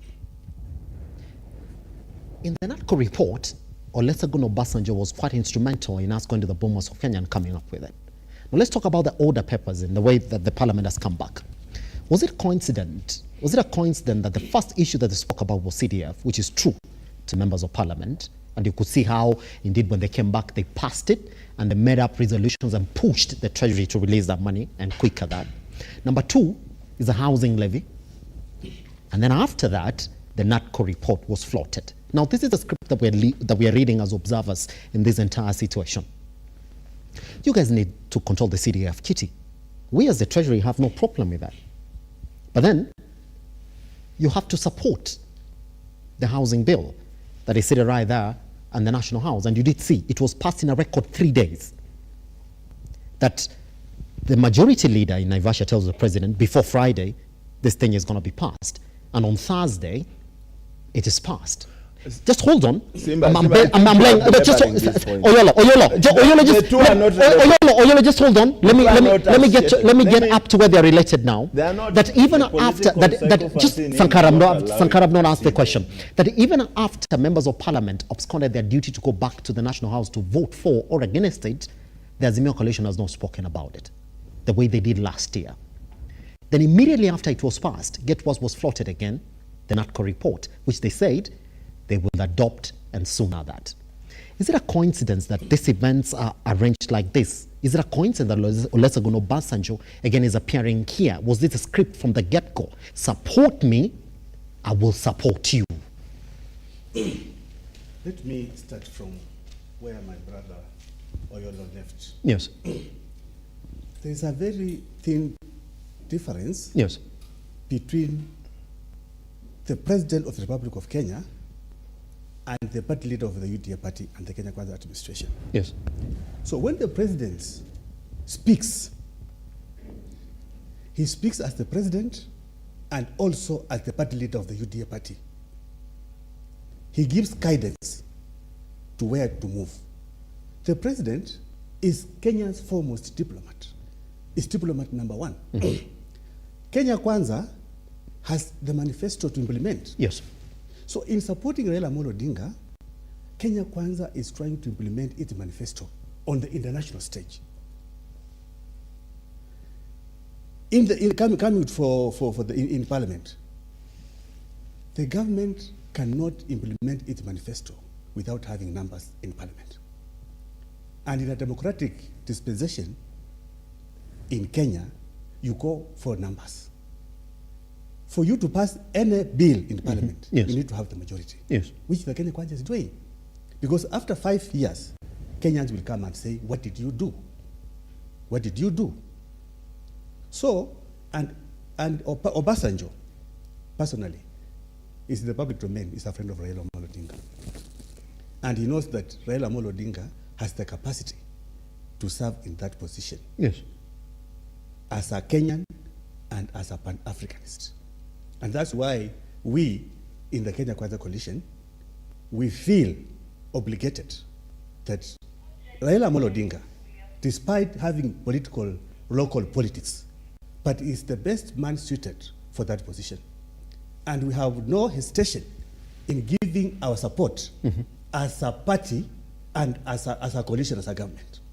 So we wonder why the azimio the Azimio Brigade are against this lobbying by the Kenya government. Is it okay for them to question your honesty in supporting one Raila Odinga? We have the honesty.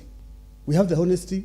The Equity Party, the Kenya Kwanza government is honest about this. Shiuka, what would be ideal for you in terms of running government operations currently as it is? Because I'll take you back to what the Deputy President has spoken, that the only negotiation that can be had around Raila Odinga and local politics is for him to peacefully retire, not to be part of a government that he wasn't chosen to run. Prior to this, that is clear, it's in the public domain. In fact, those videos are in our cars. Simba would want to... Just hold on. Let me bat in. Oyolo. Let me bat in. Yes. Who said that without Raila Odinga, the opposition politics in Kenya will die? No, nobody said that. You're insinuating that Sankara cannot be opposition leader. That's really you are not, not being fair to my brother. Currently as it is. As easy right now. Currently as it is. Oyolo. If I was Sankara, I wouldn't allow you to do that. Because, you see... Just Sankara, I'm going to come. You're next. Sankara, you're next on this one. You see, Sankara, you're next. What we must be saying, and even as a media and as a nation, we must allow new talents, new figures, new voices to arise. This is an opportunity because actually, by the way, going by other practices, like in the US, we had a man called Al Gore. He went for the vote, he lost, he didn't ever come back. We had a man called Jimmy Carter. When he went for the next vote, he lost. He never came back. We have a lot of those. Even Bill Clinton's wife, Hillary, she went for the vote. She lost, nearly got it. When she lost, she never came back. The best tradition kept world over is where a person you go. In fact, in Wanga, where I come from, we say the best dancer dances in the dance once. You don't dance, come back dance. Many people, a lot of young people, they are very good budding elements from Azimio. My brother Moses Kajwang, one of them. We have my brother Dr. Nani, the MP for Rieda Sankara. Ochanda. No, not Ochanda. Gideon Ochanda also from Bond. We have David Ochieng. We have people in this country, even Joho has a political future. We have now my elder Oparanya, who is now aging out of power, aging up himself without getting into power. We have those opportunities. People should be given opportunities and create opportunities. Right now, Raila has just created, and that's what we must celebrate. He has created a new opportunity for new others to emerge, to take over leadership, to start showing the way. Oyolo, I'll be coming back to you and ask you what would be ideal for the Kenya Kwanza government in the run into the 2027 elections. That's the same thing that I want to ask you, Sankara. What would be ideal for two gentlemen who've always said, you've tried enough, you gotta retire. You can't have a say in this government. Would it be ideal for Raila Odinga to exit local politics? I want to respond to that by responding to what one of our colleagues in the far end spoke about. Yeah, Oyolo. You can call him by his name. You are Oyolo. Also, Sankara, you can't pretend. Sankara is Mr. Oyolo. Mr. Oyolo. The logic you've tried to explain of America beats even logic. When you give a first stab, it misses, then you lose. Look at the lights over here. Thomas Edison, when he first invented the bulb, he did it 1,000 times. Politics. Just a moment, it is my time. Politics. To get the bulb working, and that's why you can be seen brightly on this set.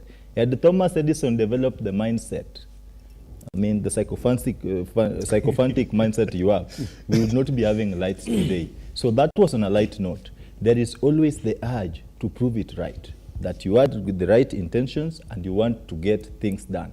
Secondly, it is very wrong for you to come here, the two of you, dressed in a suit, to lie to the people of Kenya. For your information, not all the viewers are UDA supporters. You cannot call a press conference to support a man you've always been demonizing. And by the way, from your own point of explanation, you've quoted Raila as a man not fit for local politics. Then you go ahead and say he's the best product you're selling to the African world. I mean, let me tell you, you can lie to some people sometime and sometimes some people, but not all the people all the time. There is power in diversity. There is power in independence. So you cannot call a press conference. I don't know whether UDA because the categorical statement you made was you have over 8 million registered UDA party members. I mean, is AU being voted in by UDA members? That is not a question that I need an answer from you, but it's a question for the thought. So it is very wrong for you, the two of you, to take sides and put things in the way you want them. I understand you are politicians, but what I'm trying to say, you can't understand. And then for you to question me as a partyless man, for your information, maybe I'd been a member in your coalition before two of you were driven by whatever drove you to Kenya Kwanza to support them. We installed that government, for your information. So you should not talk to me as a partyless man. The power of question and observation is a bona fide constitutional right. I have the right to observe from whatever quarter. Just give me a moment. It's my time. It is my time. You don't need to remind me. You don't need to remind me. No, that time is not yours. Just give me my time. No, Simba, you have to give me time because I was seated here listening to them. Just a moment. Please, can you be humble, Mr. Ishuka? Yes, just give me my time. It is not your prerogative to put me right or wrong. You don't need to say, just keep calm. So, whether I'm a partyless man or not does not deny me the right of observation and response. As a Kenyan, a patriotic citizen and a taxpayer, I have my right constitutionally enshrined to question what goes around. Questioning the logic of UDA led by their psychophans supporting Raila for AU doesn't mean that I'm questioning Raila's suitability to take over the AU seat. My only question is the truthfulness in us, the intention, whether it is that pure, whether it is just based on political or prevailing circumstances or not. We just need to be honest. You can't demonize me all along, then all of a sudden you jump from nowhere and tell me that I'm a good man. No, it doesn't work that way. Yes. What my friend Sangara is failing to understand, and the entire Azimio brigade, is that there is a time for everything. The Right Honorable Raila Odinga has tried several times from 1997 going for this seat. That's the presidential seat. Presidential seat. Yes. Losing. Now, a wise man knows when to exit the stage. Now, Raila Odinga, and in the wisdom of the president, they have realized an opportunity that can make Raila exit the political scene on a high note. These people must remember that in life and in politics, there is a legacy. If Raila is going to get this position as the AU chairperson, his space in the political history in this country and in Africa is going to be sure. These Azimio guys, what I get is, they don't see that. They are only seeing their personal, parochial interest by supporting Raila, because they know they cannot win positions politically without Raila. But they don't understand that time has come for the doyen of opposition in politics, Raila Odinga, to exit the stage gracefully and on a high. And there is no time and there is no position. This is the most opportune time. If it goes, this is the last bullet. If it goes, it has gone. So I'm telling these Azimio people to go slow and let Raila Odinga go for this position and have his legacy. Same question as well, Sheyuka. What would be ideal for the president in 2027 elections? Is this still to have Raila Odinga active in local politics as it is currently? Because that's where the question again begins. that depends on perception. But when you are a Pan-Africanist, then you are on the high seat. Mm-hmm. You cannot come and participate in local politics. Mm-hmm. So by that, what I'm saying is he has tried several times and he has failed. The only exit strategy, the best for him, that can cement his legacy as a leader, as a Pan-Africanist, is now. But Shiuka, that's only up to Raila Odinga, because it is constitutional right to try as many times as he can, isn't it? Yes. So why does it look all of a sudden that we know what is best for Raila Odinga as the Kenya Kwanza side? You know, let me tell you this. Even if I differ with you as a matter of whatever, or politics or ABCD, yes, but I must be honest enough to understand your strengths. And this is what His Excellency the President has done. Even though they differ politically with the Right Honorable Raila Odinga, but he understands his strengths as a Pan-Africanist, that this position of the African Union Commission chair is going to be in safe hands.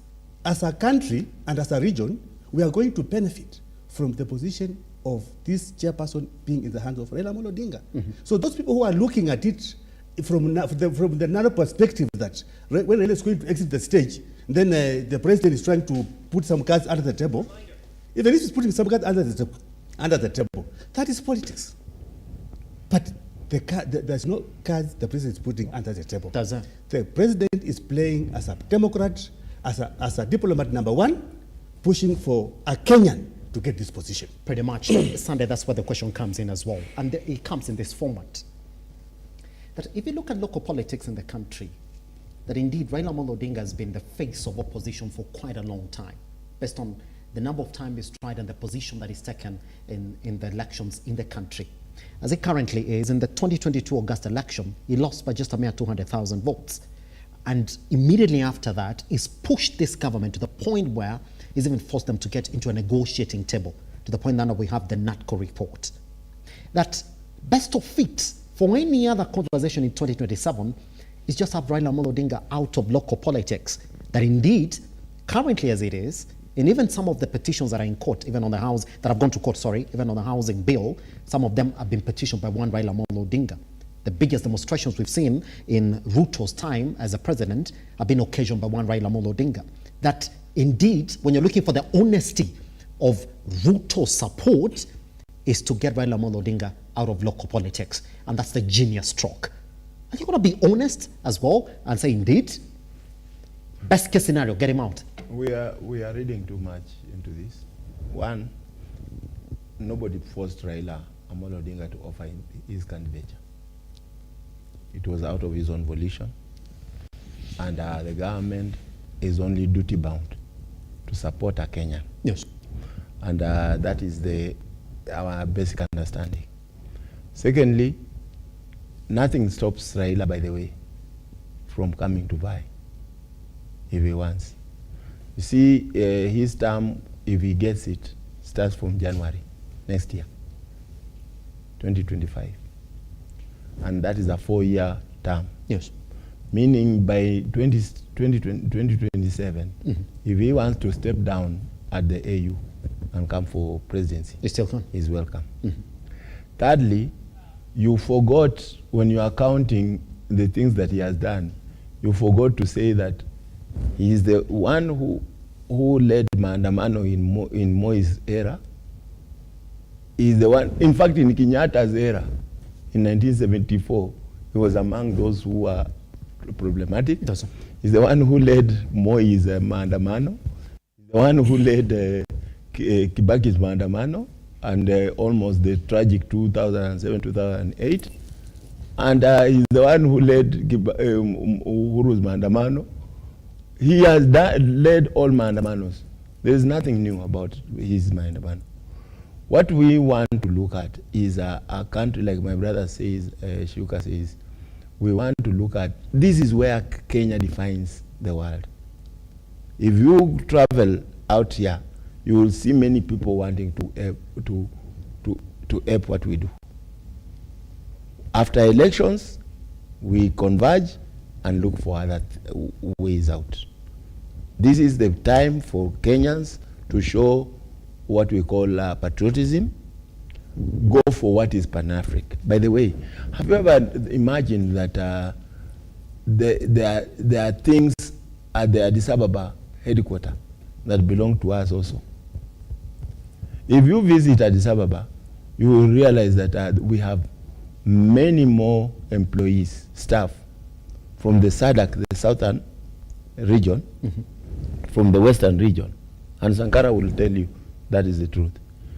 The Francophone, many of them, than even Kenya, Eastern Bloc, from our eastern region. Do you know, just about 3-4 years that Kagame has been at the AU, we have now more Rwandese holding higher positions at the AU than Kenyans. Yes. So if Raila will be there, and that will help us to also leverage on what is Kenyan, what is for Kenya, what is for East Africa at the AU headquarters. So be it.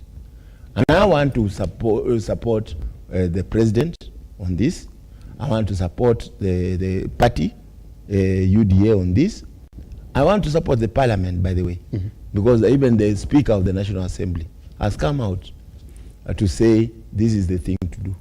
I was with the Prime Cabinet Secretary in Bondo during a church service when he, first of all, the first time, he sent an indicator. He said, na hivi karibuni,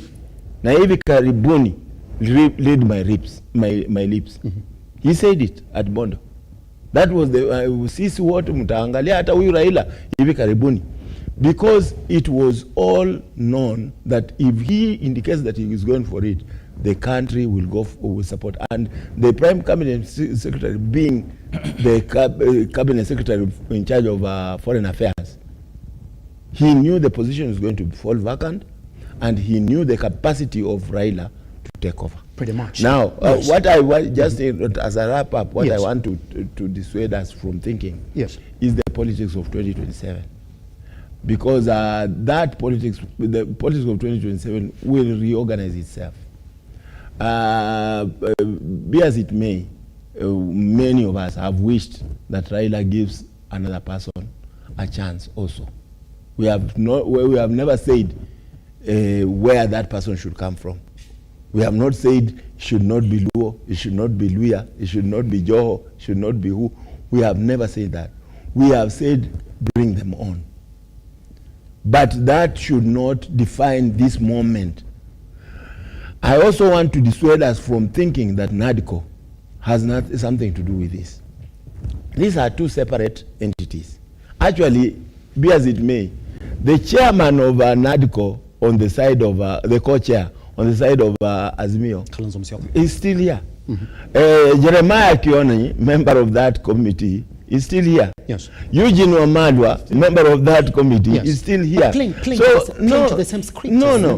What we must see, we must see beyond this, and Kenyans must resist from being swayed into thinking parochially. Oyolo, I'm going to give you 2 minutes just before I cross over to Sankara, because you're touching on an area that I want us to clear this conversation this morning on just how tied these factors are.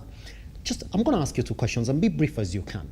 Why are you concerned that the minority side in Parliament turned or didn't turn during the time when they were voting on the housing bill last week? I want to tell you one thing. Oyolo, it's the direct question. Were you concerned as a Kenyan citizen? No. Why?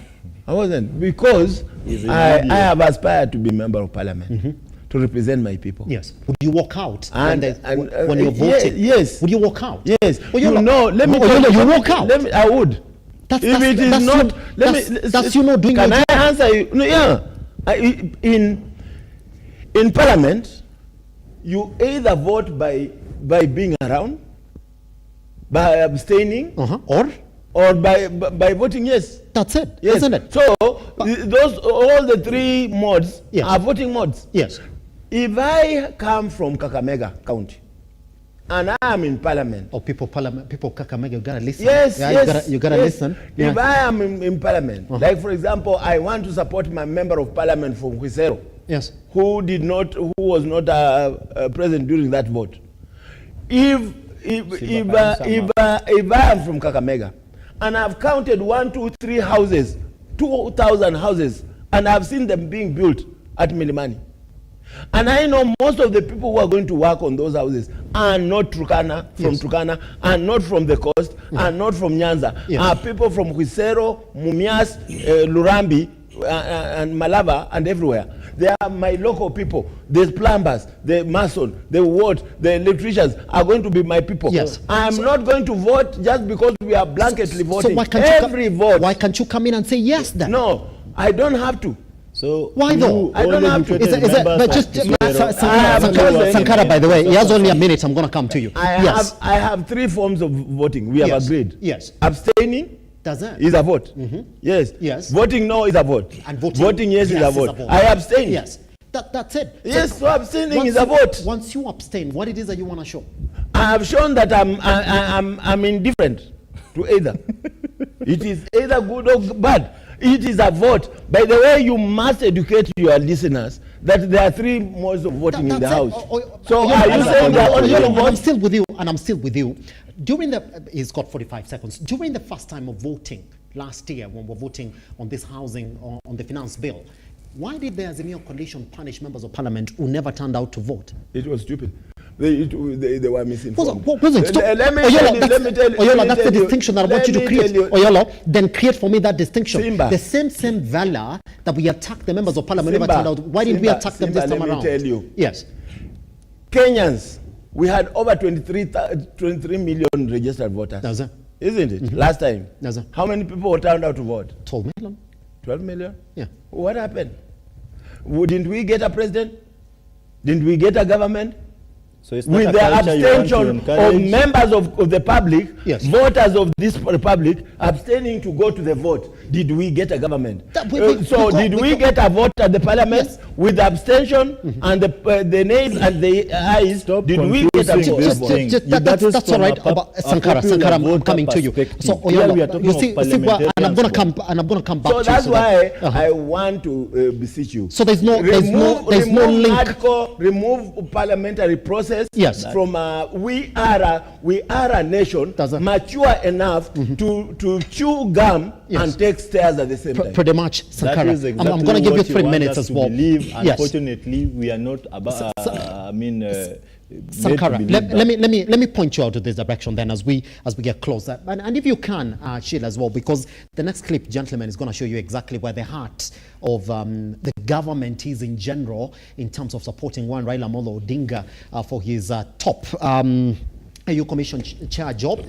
This was at the Kisumu Investor Conference, and yes, members of parliament were there and cabinet secretaries were there. I just want you to watch the reception that Raila Odinga got, but then listen to the last sentiment of one PS, Aisha Juma.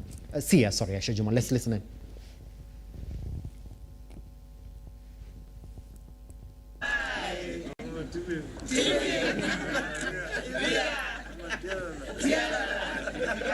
I wish you all the best.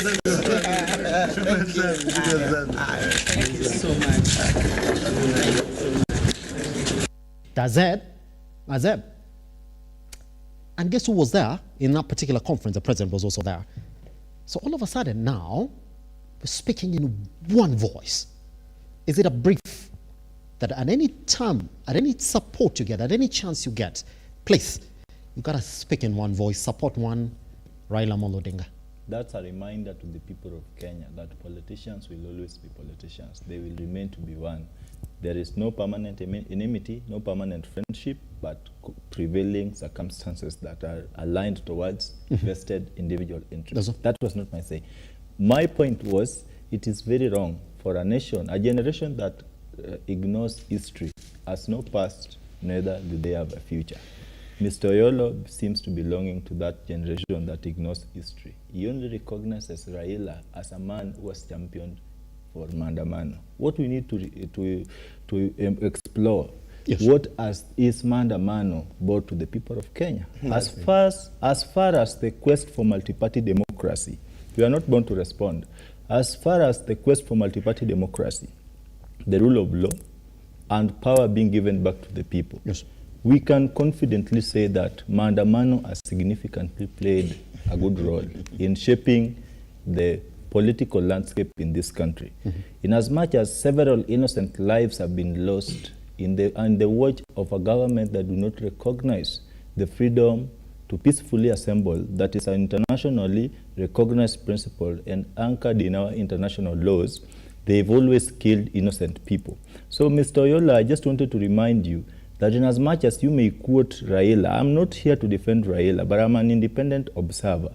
It is good for you to also associate. It is not your jurisdiction to understand. It is also important that you tell us what this particular maandamano has brought forth. It is very wrong for us to only focus on the negative sides of an individual, forgetting the positive sides. So, as we move forward, what I know on this entire thing, it is a scheme that was properly calculated. It's a document that is being executed one after the other. Remember the alignment of these activities all the way from Parliament, the CDF conversation, the NADCO report, the housing levy enactment into law.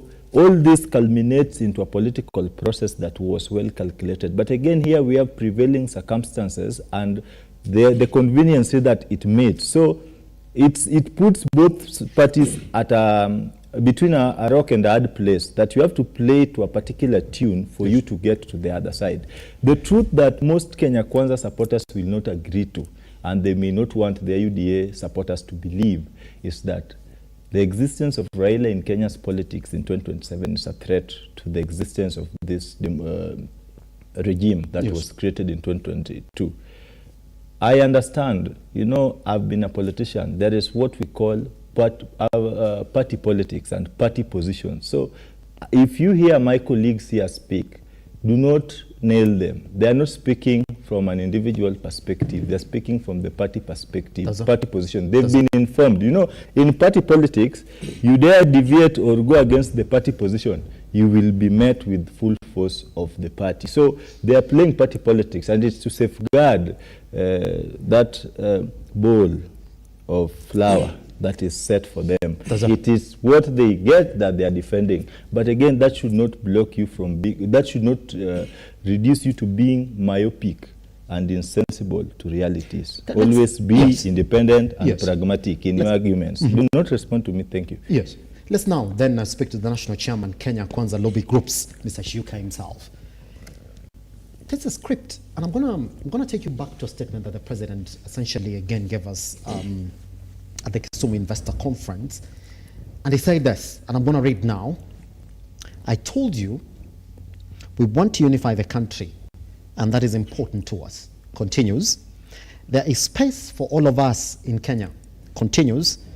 You do not win by making others lose. We want a win-win outcome. All Kenyans are on the same side.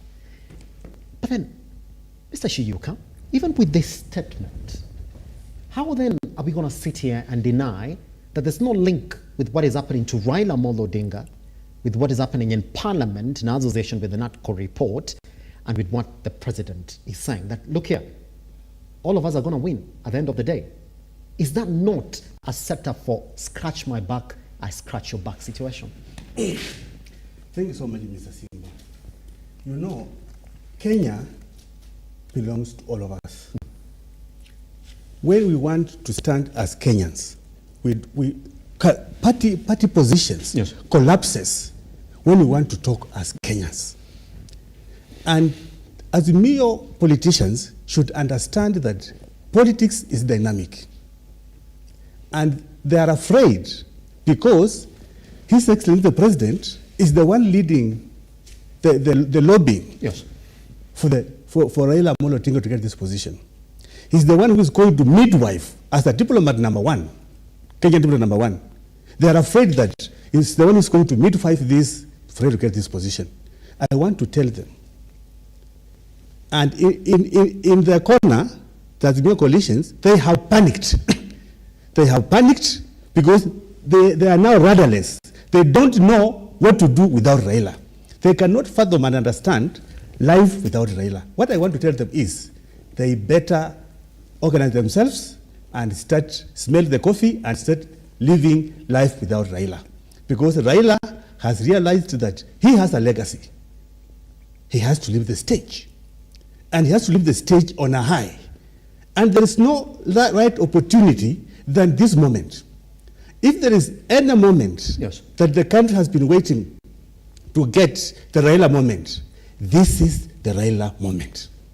And I'm asking the Azimio coalition leaders to accept that this is not the Raila moment, and the person who is going to meet with this moment is none other than His Excellency, the President, Dr. William Samoei Ruto. I don't think the Azimio have come. Oyolo, as we clear this morning, I also want to give you 1 minute as well on this. Let's look at this particular statement, Oyolo. Please help us understand. When you say that there's space for all of us in this Kenya, you do not win by making others lose. We want a win-win outcome. And that's a statement that came yesterday from the president. All Kenyans are on the same side. I mean, now, when you're saying that it's going to be a win-win for every other person involved in this. We were speaking on his support for president. That all Kenyans are on the winning side. All Kenyans are on the winning side. Secondly, in what respect? Yes, in all aspects. We should not, like what he says, I should not celebrate when you're losing. We are on a win-win. You lose some, you win some. Raila has lost. That's the understanding. It's not what he's saying. No, that's my understanding. Pick it. Yes, that's what my understanding. He was speaking on his support for one Raila Odinga. I'm going step by step, and I'm telling you, one is that I shouldn't lose. I shouldn't celebrate when you lose. Does it? So we cannot celebrate that Raila is losing the African continental position. We should celebrate when he wins. Or support him now because there's a proper seat, because if it's like he lost the local election. What we are saying is that we are building a country that is cohesive. We know that. We are building a country that is united. And we want to unite this country. Yes. And in that country, everybody must win.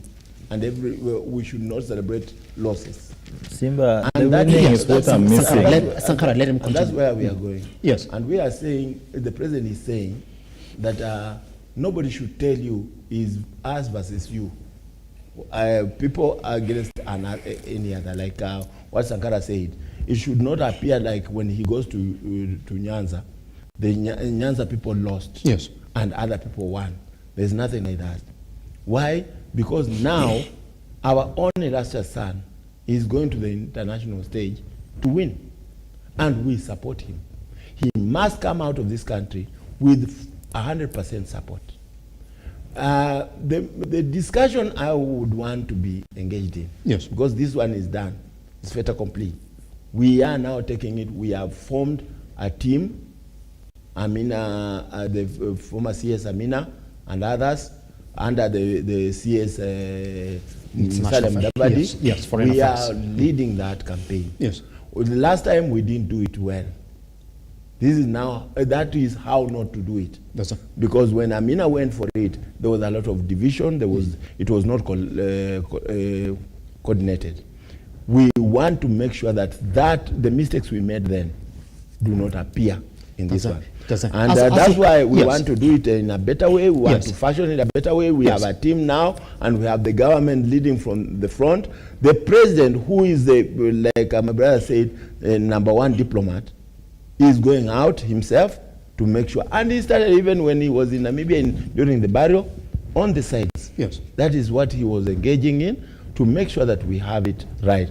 The other discussion I want to have, my brother Simba. I came here late. My brother came here late. We were held up in the jam. Yeah, we were held up in the jam. And I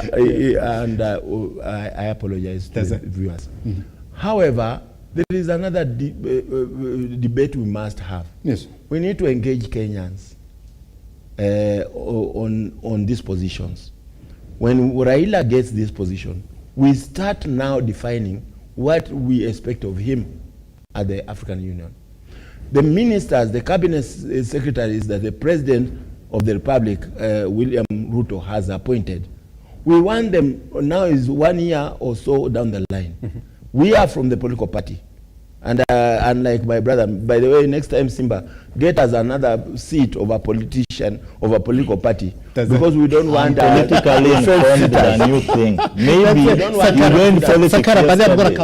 underrate my age. Yes. We want politicians. We want declared politicians. I'm debating you as a leader. You are coming as a political psychopath. Now, in my saying this, we want to also, in retrospect, to examine ourselves as a party, as a government. The government, the president has been magnanimous and given you responsibility. When Michuki came in as Minister for Transport, we saw the first things that happened. The standing in Matatus became a history. Yes. And things that, like for example, police and what have you, we saw people being arrested. When Tuju became a Minister for Tourism during Kibaki's time, we saw the confusion at KICC being sorted out first day. And we saw things happening differently all over the country. We want to start interrogating our ministers, our cabinet secretaries, our appointed people up to now. What is this significant thing that you've done? So that we are not loading it on our president, but we want to see. We want to also interrogate our members of parliament and our governors and ask them at this point, what have you done? Like for example, I'm asking, since we got the new traffic, the new police commander, and his team, what is this new thing they have done about traffic?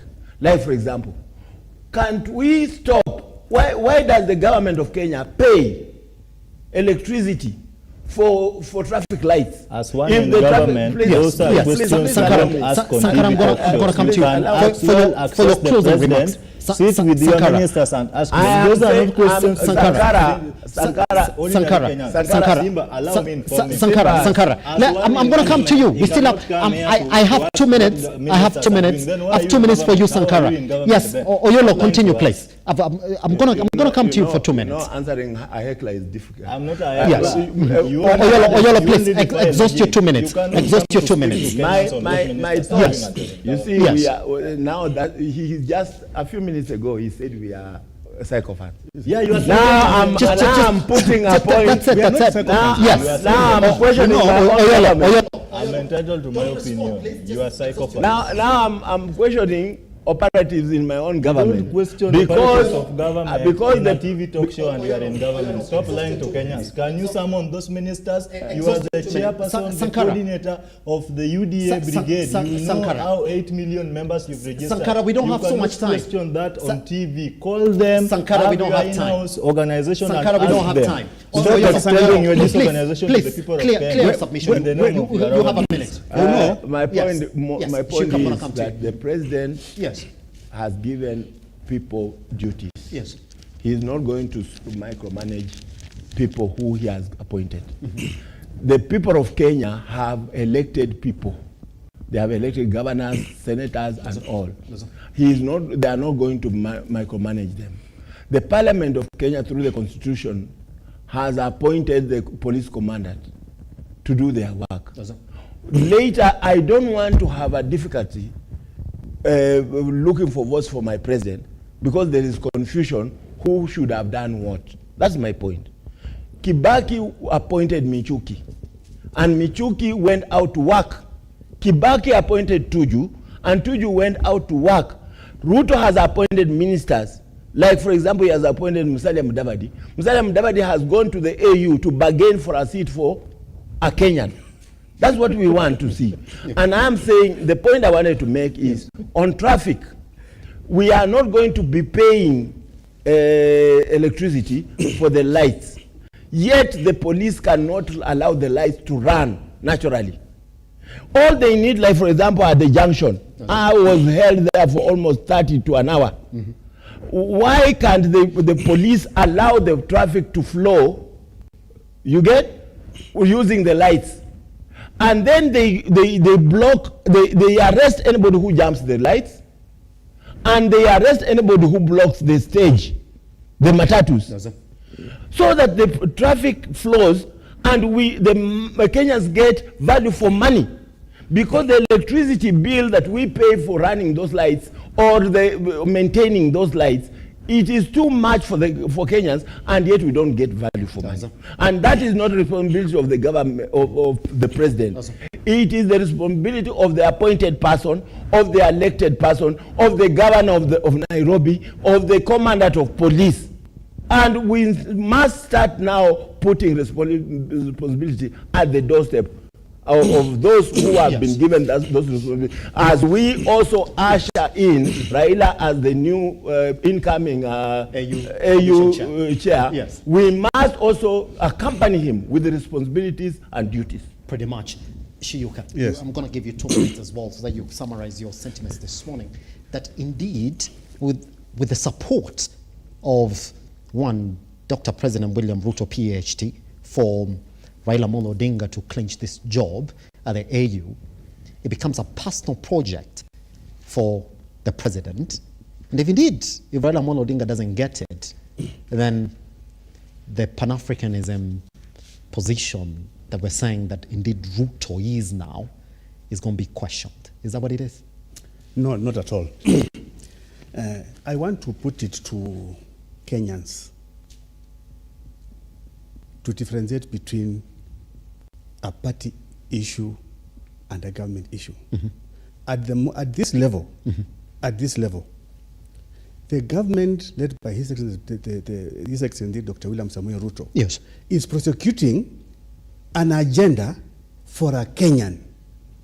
And when the president, as the head of state, and the diplomat number one for this matter, is prosecuting an agenda on behalf of Kenya, all party positions collapses behind him. I would like to take this opportunity and applaud the president for leading from the front and giving Kenyans guidance. I would like to take this opportunity to ask the Azimio Brigade to be prepared for the earthquake, to make their house in order. They have panicked. They should let the right honorable Raila Odinga to go and serve on the national stage and cement his legacy as a Pan-Africanist. Pretty much. Sankara, just as you summarize again this morning, I'm going to give you the 2 minutes. That now this is essentially Dr. President William Ruto's project. And so if Raila Odinga doesn't clinch it, his credentials in the African space are going to be questioned as well. Those are things the UDA brigade are trying to make us to believe. I still believe that the president William Simba, Ruto, you are a UDA. And you have just been listen. Just hold on. The UDA psychopaths are trying to make us to believe. I'll come with yellow ties. Just a moment. That is what they tend us to. They want us to believe that if Raila fails to clinch this seat, then his credentials are going to be questioned, and that goes back or draws back to what we had questioned earlier. That the all of a sudden turn of events and the support, the unwavering support for the Raila and the new names, His Excellency. But this is cutting across even the other side. They used to call the president once hilariously mocked the crowd by saying, I know you are calling me Sakayo. Even the other side, they are now asking, should we continue calling him Sakayo or we change the name? So this is entirely politics. But all in all, the president can still support Raila Odinga for AU chairmanship without making it the only agenda at the moment. Raila is a Kenyan. He is our son. He is our father. He is our mentor. He has the right. No one stops him. But again, supporting him doesn't become everything that we want to oscillate it around everything that now we are supporting Raila. No one is supposed to support Raila. Raila can so we must reduce support. And then Also, I don't think the Azimio guys have come out. Yes, This is too much support for it. Yes, listen. Sankara, clear. It is not Yes, speaking in to me. 15 seconds. No, but what is teaching the Azimio? 15 I'm not seconds. an Azimio man. But let me tell you something. I told you. You don't need to when tell you me. You Sankara, don't need to tell Sankara, me. you're not going to have time.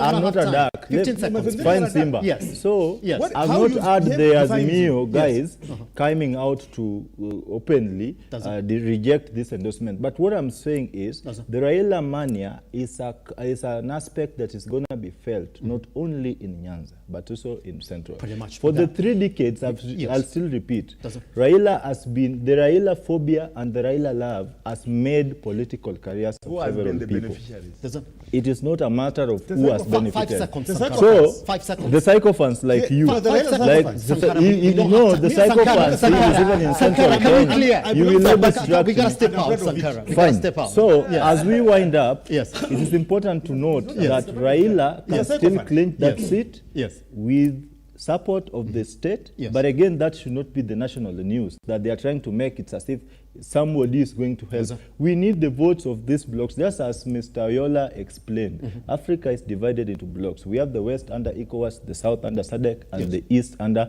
the EAC. So we galvanize the support around. It goes beyond what an ordinary eye can see. Not even a party sycophant Where can does it understand start? this. It doesn't start from where you think. I'm not even responding to you. You are here to cheer William Ruto as your president. We got no time. We gotta end it there. Yes. Oyolo. We gotta end it there. Gentlemen. It's the country. Gentlemen. We gotta end it there. Sankara. We gotta end it there. Gentlemen. Sankara. No, I'm not a psychopath. Sheila, you can run your bed this morning. Oyolo, we gotta step out. We completely gotta step out. Sankara. Allow me thank our viewers for watching this morning, because they've been with you throughout. Gentlemen, maybe the next time when we call you back here, there's an interesting statement that is coming from even the Azimio supporters who are saying, now listen, and we gotta end like this. Now listen, Oyolo, that if Baba is not in the race in 2027 and given between Kalonzo and Ruto, ODM supporters are likely to go for Ruto. That ODM supporters would trust Ruto any day over Kalonzo. Maybe we talk about that next time that we meet Shiyuka Douglas, Oyolo, and Ken Sankara. Thank you very much for coming by. Online at Lookuptv across all your social media platforms. I am at Nyange Simba. It's a good thing you're shaking your hands. We gotta step out. Sheila, take us out.